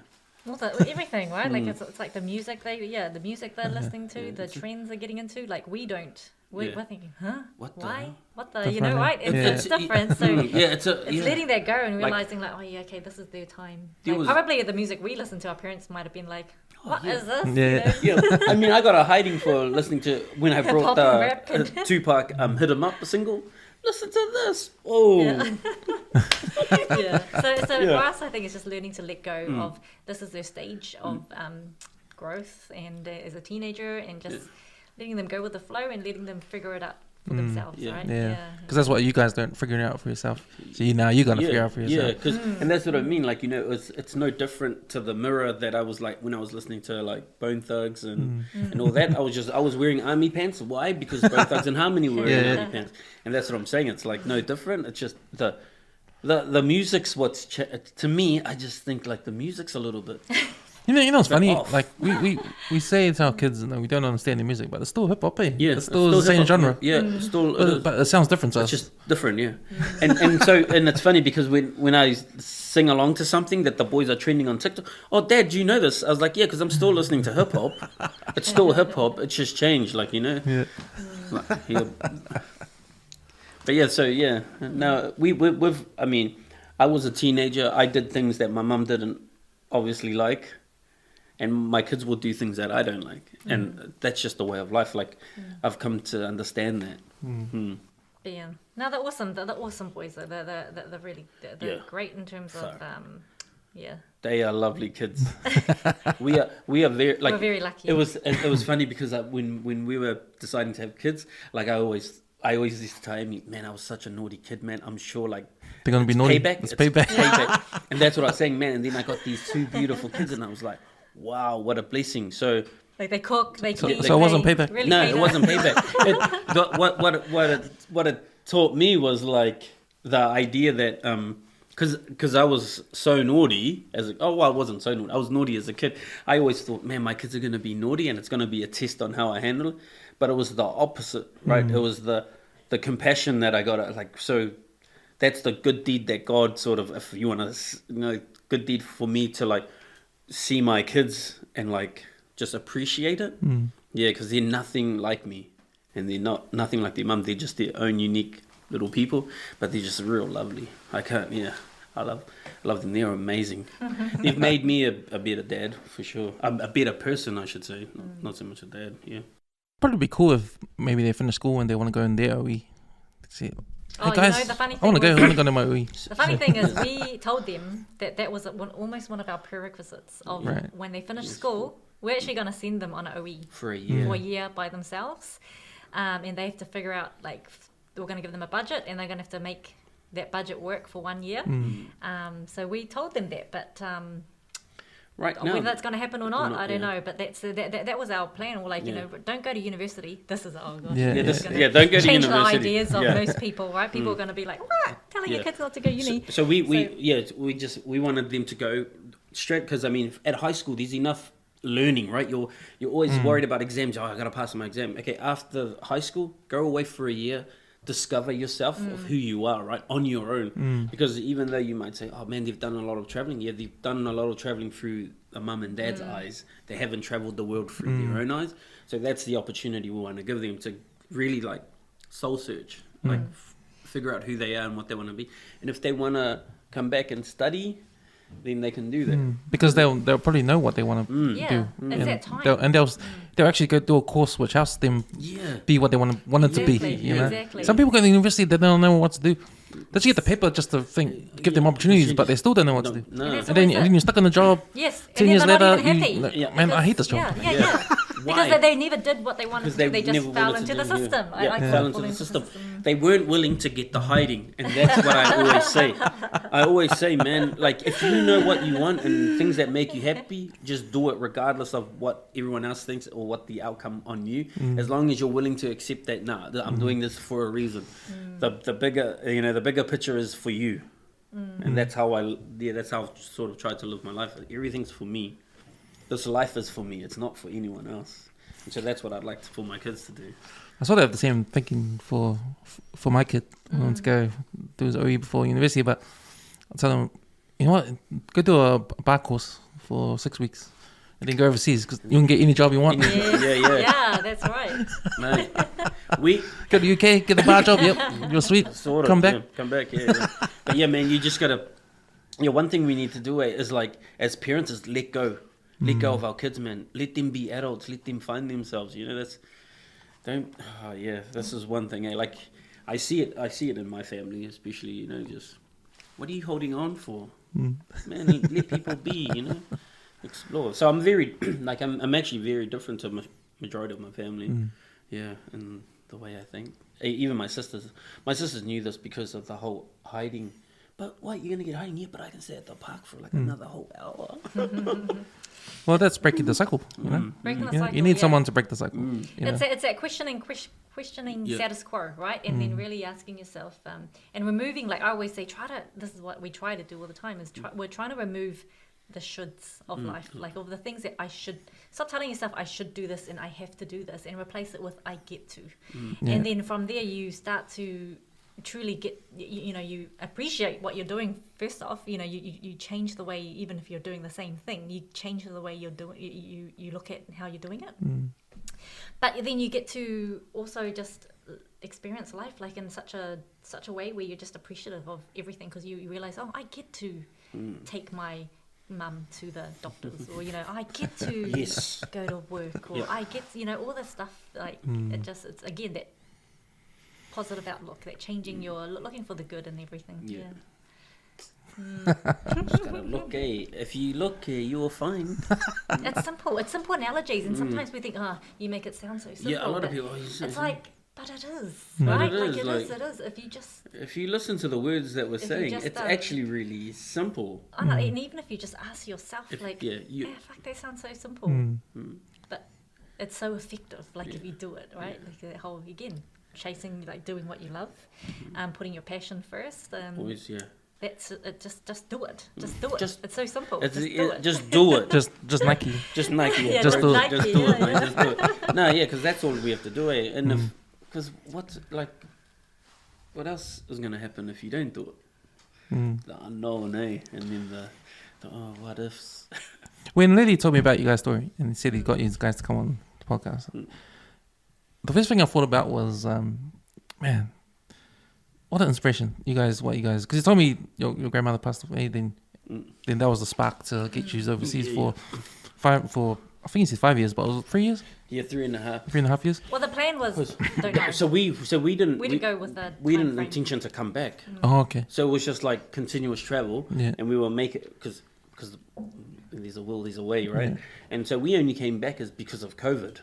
We had to come back from Morocco, so we were stuck in Morocco. So When you told me that you guys sold up everything and took off, I was thinking, what the hell? That is some. I've heard some cool stuff, but that is so cool, man. Like crazy, but unheard of. Yeah. Actually, people have heard of that. They've done before, but not closely, because when Lily told me the story about you guys, how you guys sold up and just took off, I was thinking, man, and they're back now. They've had all this experience and they're back in New Zealand, like living here again. So what have I been doing the last 5 years? You know what I mean? Yeah. Like you guys did this for 3.5 years, and you're back, still living, carrying on.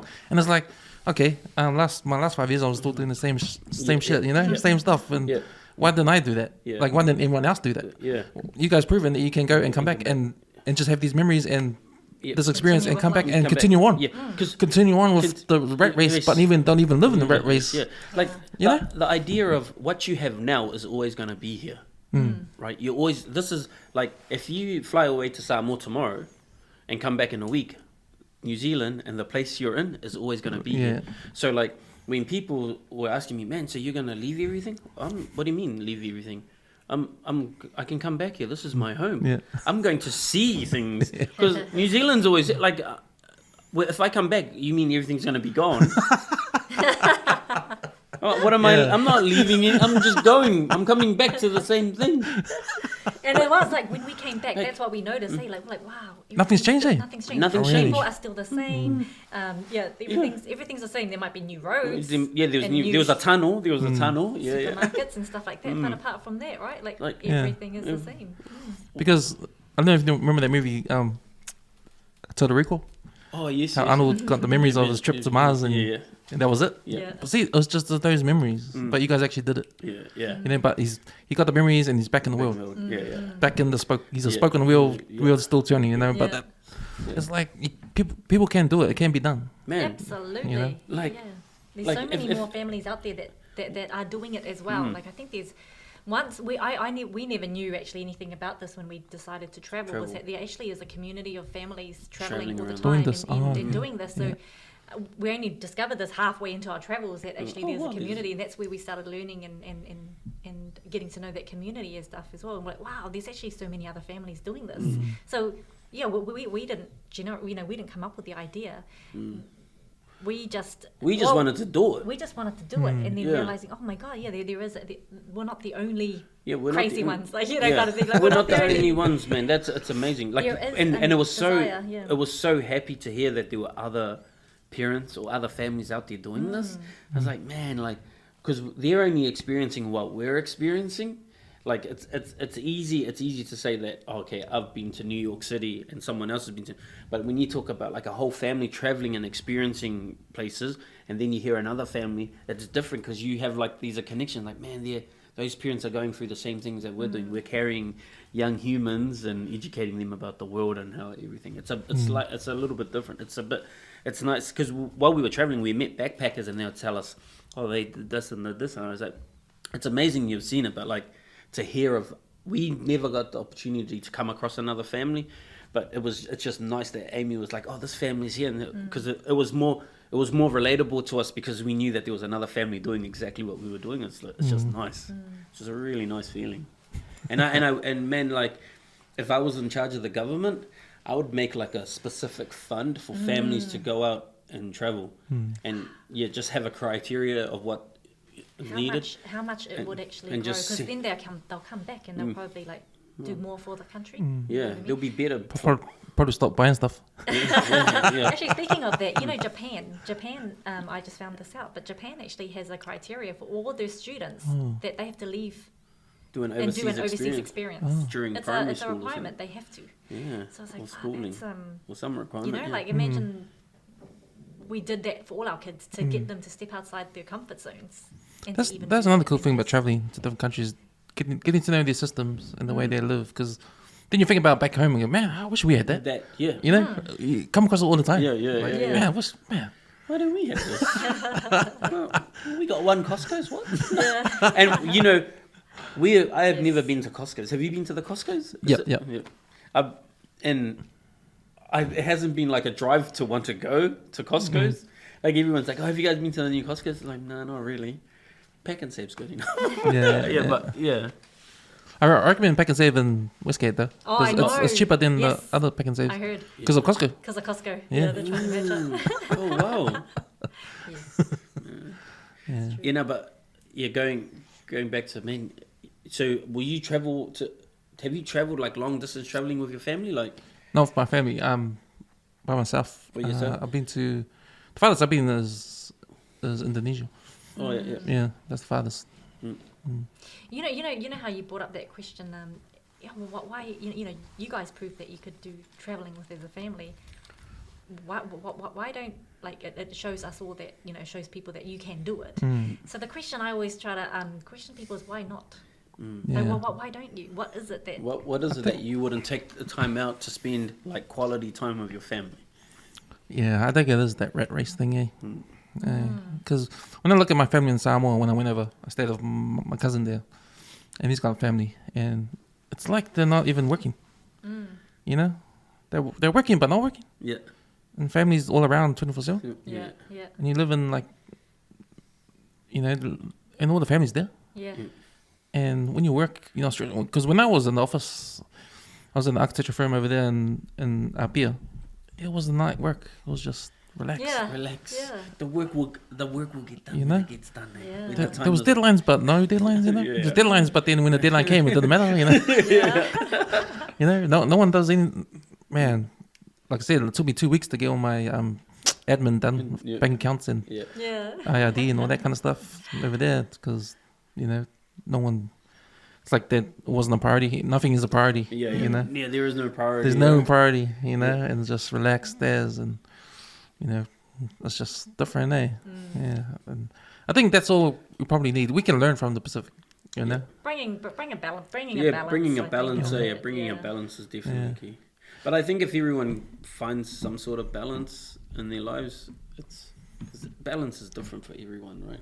But I get the whole thing about capitalism, you know. Yeah. It's to make as much money as you can. Yeah. And to do that you gotta control people, Yep. you know, and to control people you gotta get their privileges out the window, Yeah, because yeah, if yeah. you don't, they're not gonna Yeah. make you that money. Yeah, yeah. And when people talk about the 1%, you know, well, there's rich people up there that don't have to worry. Like even the guy that owns Amazon. Like he's a billionaire, more than a billionaire, you know. What does he need to work? Yeah, yeah. Like, what are you trying to do? Like, This, how much money do you need? Yeah, Like, and that's the And that's a passion. Yeah. It's Yeah. their purpose. Like they just like, Yeah. and just like Steve Jobs, right? Like he talked about his the reason why he was doing what he was doing was because of the purpose. Like he truly felt that he had meaning to his ideas and truly making the most of that. And I think that's why, like, so then it doesn't become about money. It just becomes about so they've got it. They've got it sorted. They've followed their passions, and then just everything else is followed for them. excel from that. Yeah, because I mean, because like if you think of most billionaires, the intention was always to be wealthy, but to what extent? They were just wanting to be successful, right? And so the money grab is the bonus behind being this, creating something. it's and not being the goal anymore. Eh? Nah, It's just and even like when you think of a successful business, you want to be successful in the business before the cash flow, because the cash flow will eventually come after the successful business, right? Because that's how it works. And so if people had that mindset of being successful, obviously if you're a successful person, you're going to be successful in life. And that's how I measure my success. It's not so much money, it's just what I've been able to do with my life. And if I'm living the life I want to live, then that's success. absolutely. I mean, don't get me wrong, to travel the world you need money, because it ain't free, but we had a goal and a desire for something, and again, you just chip away at it and you achieve it, like any goal, like any of these billionaires and stuff. None of you guys are back. Do you feel like starting from scratch at all, or no? Or There's no starting, because we're already living, so there's no, like for me, So we didn't sell our homes or anything like that. So I suppose we didn't start from scratch completely. So coming back, we had our homes still, and so we just had to fill up our house. Yeah. right? So when I say start from, when I think of starting from scratch, for me, it's just about realigning myself with my purpose of Right. what I want to do now. Yeah. So that's where I was like, I'm not getting into corporates. I refuse to go back to work. Even though that's where I know the money is. Woman of leisure. But so I'm writing a book at the moment, Right. and I'm doing coaching, and that's Passion, and right? that's my passion. Yeah. Like I truly love inspiring people to just follow their dreams, and I love helping them uncover, their limiting beliefs and why they're not doing it, and so that's my passion, and so, in the book writing, right? So right now, so I suppose I'm not, I'm just starting up my business, but that's just that's me pursuing then that aspect of my my purpose, because I feel like doing that is more meaningful than chasing going back into corporate and getting, because I was in the finance industry and just getting back into chasing the money.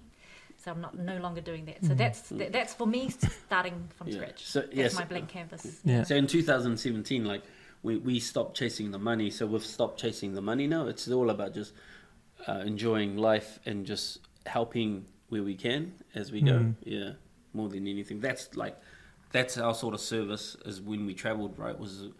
We travelled with a purpose to sort of serve not just ourselves but the environment around us. And so Aimee's like taken that on as that's what she wants to do now. She just wants to serve. Do stuff more meaningful. Meaningfully, right? Yeah. That stop chasing the money thing, that's sort of like the key to probably one of the keys to happiness, eh? Yep. Yeah. Like pure happiness. Yeah. Like what really means, what happiness means to someone there.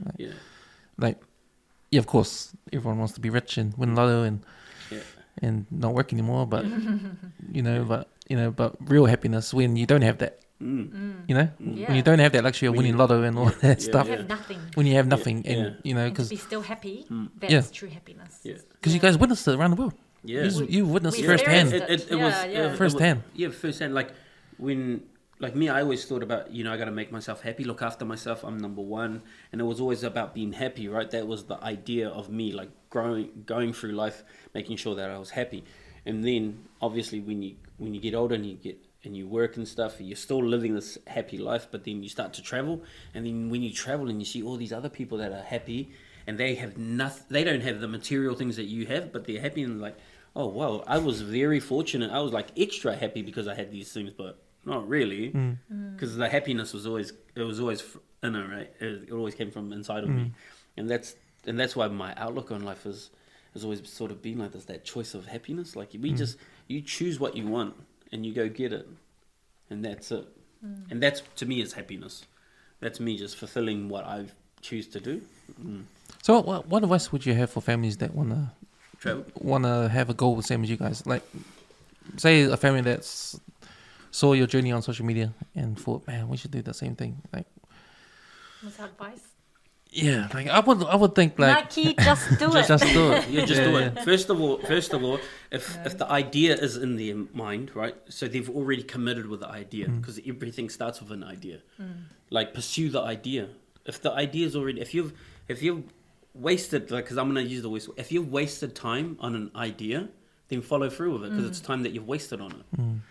Don't just say it. Don't just say it. Follow, like, keep focusing on it. Yeah. And again, where focus goes, energy flows. So then the more you focus on it, the more ideas will come of how to make it happen. And then you just keep building on it. Like, I want to travel. So for example, you start with, I want to do that. Well, what do you need? What's the next step? What's the next step? It will come, right? So then you keep, if you continue to talk about it with each other and with your, within yourself, Align that dream. you will then come up with ideas. So for us, it was like, we naturally just started a savings account. And then you look at your finances and you're like looking at, okay, well, where can I cut down? Where can I put my money? Where can I, so then all the practical stuff comes into play of what you actually can do. And then from there, it just then will build. And then I think, yeah, again, the idea, the dream, focus on the dream, the whole, like, make it real. Like, think of where you want to go. Think of what you want to experience. Picture yourself walking through those places. Yeah, think of those things and be like, how cool would it be? Because then that then drives you to then want it. Like, truly like, I do really want this. And when you make that decision that, you know what, I'm going to make this happen because I really want this, then the next steps naturally unfold. Because it'll come. Because once you've got an idea and then you get the first plan out of the way, like, I need this. And then, then I'm going to need this. Because whether the next step means you talking to your partner and then readjusting your family's budget, or setting up a budget plan, or whether you're setting, you then decide to talk to, like, people who might have done it. So they might be like, I'm going to talk to Aimee and Bill and find out exactly what they did. Or, you know what I mean? So all those next steps will unravel itself naturally, because if you're constantly thinking about the idea and you're like, now the idea is like, okay, I'm going to follow through with it. When following through with it, it's going to organically happen naturally without you even putting too much thought on it, because you're just all in the hype and the enjoyment of this plan that you've got. So would it be natural, the planning, the process planning, like say you've already decided, okay, we're going to do this. Then the next step is the process of planning before you go on the trip. That process, how long would that be? Or would it be just a natural thing where you know how much you need to save, you know how much you need to make to get there? Yeah, it's not an overnight thing, eh? You don't say, No, "Oh, quit my not job at all. and let's go." Nah. And it's not an overnight thing of, oh yeah, we know we need exactly So this this much is- Yeah. or anything like that. It was just it's just an ongoing process, and when the Yeah. time is right, so that when the time is right, that's when you leave. If you're not leaving, then the time's not right in the process. Because remember, our idea was 10 years ago. Was when what- the boys were 1 years old. That was when our idea Our idea started. of traveling with our Of kids. traveling. That was when our... So it was a long process between that time and when you left. Yeah. But because we did, and So- because we said when the boys Was it turned 10? 10, We want to drive a camper Let's do van from this, East Coast to right? West Coast, right? so when you have that idea and then you look at your position or whatever it might be, and you might be like, oh, you know what, let's do it when they are... or in 5 years' time, or in 4 years' time, whatever. Because so then that's that natural next step of that idea. Because the first idea comes of I want to travel. The next thing you're going to question is, okay, when is the time that we'll probably idealistically travel? The next step after that will then be, hey, how? What might be like? Like I said, the re-looking at your budget, setting up a savings plan. All those, talking to someone who's had experience doing it, finding out other ways of how you can travel, travel deals, travel tips, all those sorts of stuff then naturally come after that. Yeah. You know what I mean? And so we started traveling overseas with our kids when they were 4. So Aimee and I, we love traveling. So we wanted to introduce our lifestyle to our kids. So that's why, okay, when they're 4, we'll start taking them. So from the age of 4 till 9, we took them overseas every year, maybe once or even twice a year. Just because we were hooked on the travel buzz, but we were only going on holidays. But the idea of just traveling was amazing, and then It evolved from that that to idea to something that so as far you go, greater than just travel. Than just being a tourist, being an actual traveler. because we actually forgot about the dream. We forgot When we talked about the idea, right? Like of, it'd be so cool to travel. for their How cool 10th would it birthday, be, right? East Coast to West Coast. And I was like, yeah, that would be so cool. And then all I did was set up a savings account and then start savings and putting away like money that I knew I was just spending anyway if I didn't save it. So then I just set up a savings account, and then that savings account became built up to the point. So when they were 4, we're like, oh, we got all this money. Should we go traveling? Go travel. So we just started to travel on holidays every single year from when they were 4. And so to us, because I think that fueled our desire to travel, we forgot about that dream of that 3 months. Let's go on that Let's big just OE, go every year. that big OE of traveling for 3 months. We forgot about that until that when his nana passed Nana away. passed, That's when and we I was were like, reminded ooh. about that dream. Like, hey, Right. remember we said we're going to take our kids traveling when they were 10? I was like, well, the boys are 10 this year. And then we're kind of like, oh my God, this is it. It's meant to be. Everything aligned itself with Nana pass. Like it was so like 3 years leading up to my Nana pass. Every time I'd go away on holiday for a month, man, I used to go to my nan's place and hug and kiss her and say goodbye. Like if I came back, she won't be here. And so that was like, it was a real sad process knowing that, man, like, and Aimee knows, like we didn't travel long distance for a long period of time. It was because I didn't want to miss burying my Nana. So like the idea of traveling was always there. But then when Nana passed away, I was like, oh wow, okay, this is the blessing behind her passing, was for us to actually go out and do what we truly wanted to do. But yeah, the process will happen naturally. Like you just have to trust in the process. Trust in the you know? process. Everything happens for a reason, especially if you've got the right intentions behind it. Yeah, things will happen. Just like your podcast, man. Because I didn't know it took 10 years for it for the plan to get in fruition. But that's awesome because one of the things you said was to prepare, like sort of prepare yourself, like savings as well as professionally, because I think what you guys learned and what I've learned and what I've probably always known but never always needed people to say the same thing again to remind me what it is like the idea of time and trying to mold your life so you're in control of that time. Because we have families and we need to be with our families. We need to work also, but in a way where we get the best of both worlds. The current system doesn't allow us to have that. And we can get caught up in the rat race. Knowing your worth is a big part of how to control that time. Yeah. Because that preparation you guys had, that 10 years to prepare for your trip, whether it be savings, but also professionally, like someone using 5 years to get absolutely good at your job to the point where your business will fail if you leave. You know, you get to that point of your job with your profession, like you're a builder. If you're like the best builder out of everybody, you know, no one wants you to leave. But if you get to the point, you got control of, you know, of your workplace now. Yeah. Because of your skills you can offer. You know, you're in a financial place. You get to the point where you're so good at your job that no one will survive without you. Yeah. You get to that point, you got control. Yeah.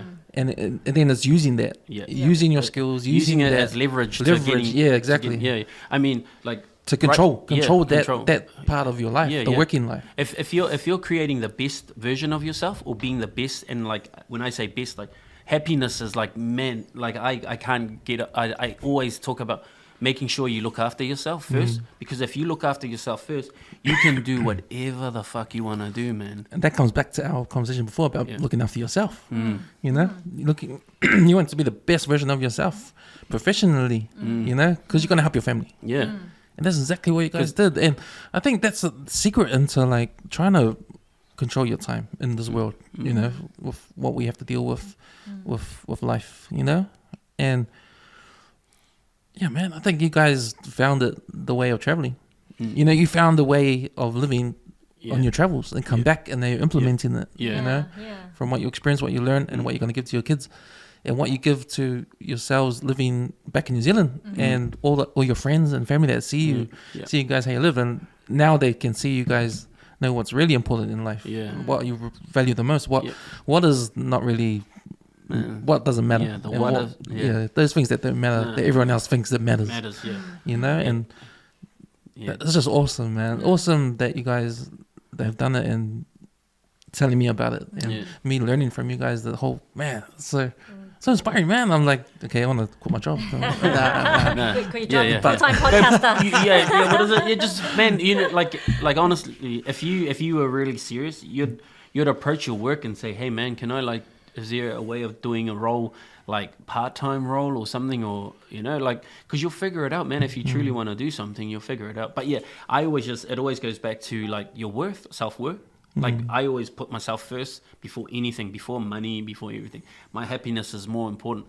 So like I've had that my whole life, that idea that I'm number one. And so there's no one before me. So if I don't like something, then I'm not going to do it. And so like, if you get into that mindset of not being arrogant, but just doing things to please yourself, then you're on the way to like living the life that you want to live, because it's on your terms, right? And you're not reliant. Like I might not have a job or anything, but as long as I'm living life to my terms, then life's good.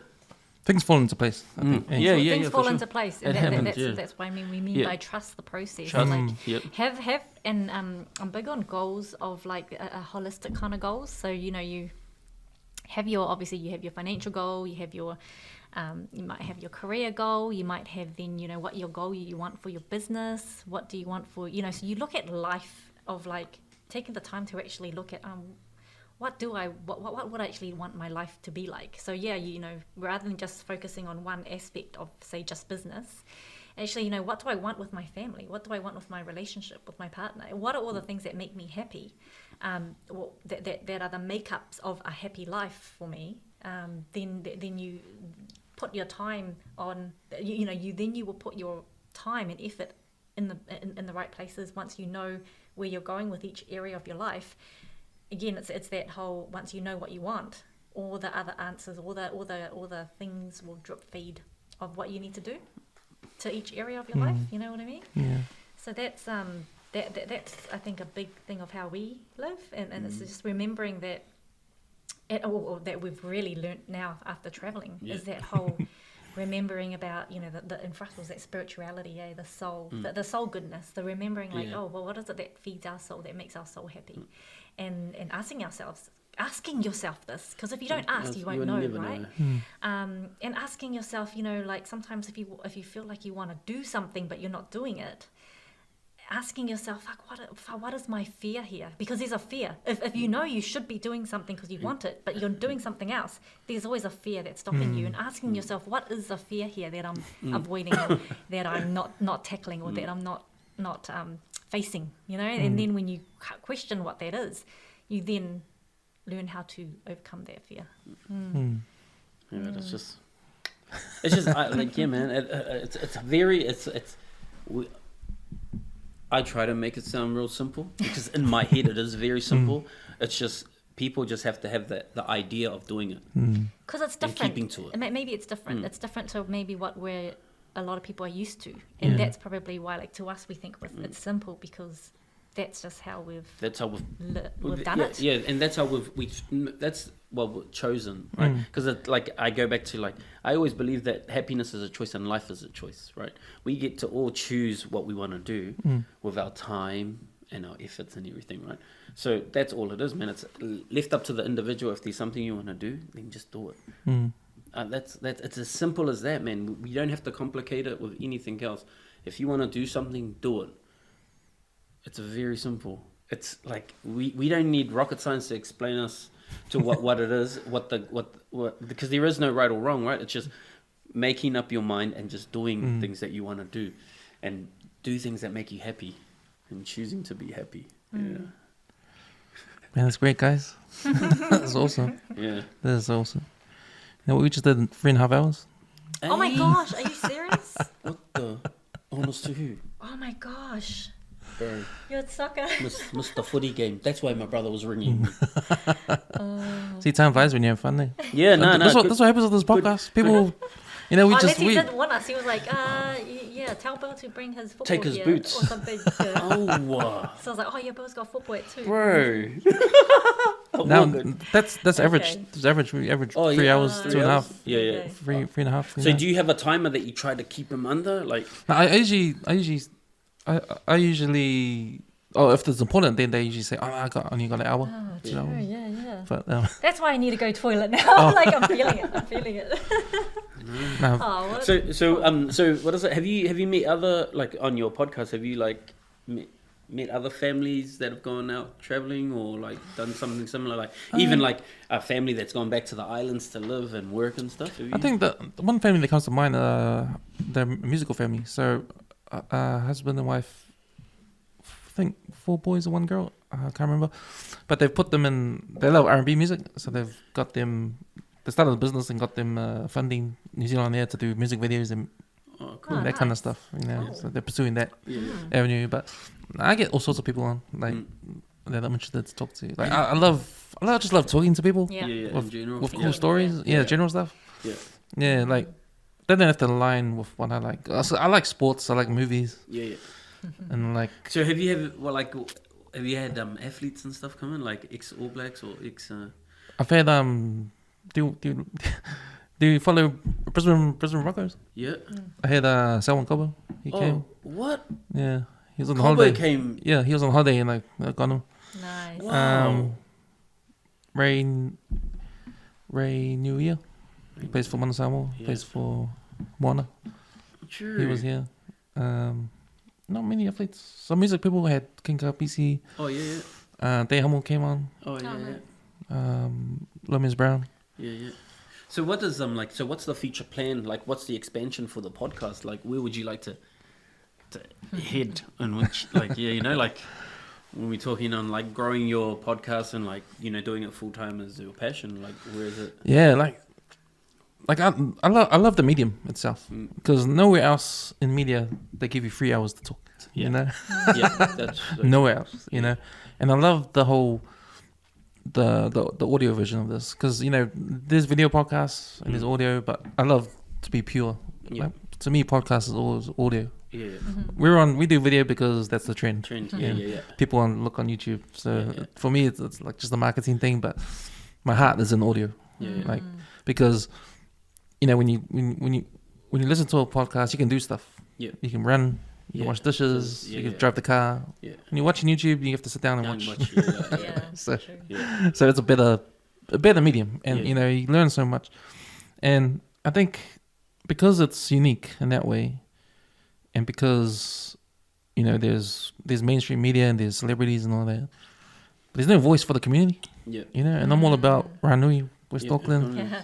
I'm all about my community and the stories I have on, you know, with people in our community, that's amazing, man. Yeah, man. You know, Absolutely. Just- so many people probably doing some amazing things that you Exactly. don't hear about. Exactly. So this is a really cool platform to share. Yeah, exactly, and that's what it is. And yeah, we have other podcasts that deal with opinions because I'm all about opinions, but in a safe, because there's a thing they call a safe space, right? Yeah. Where you can share your opinions, but I don't think that's correct.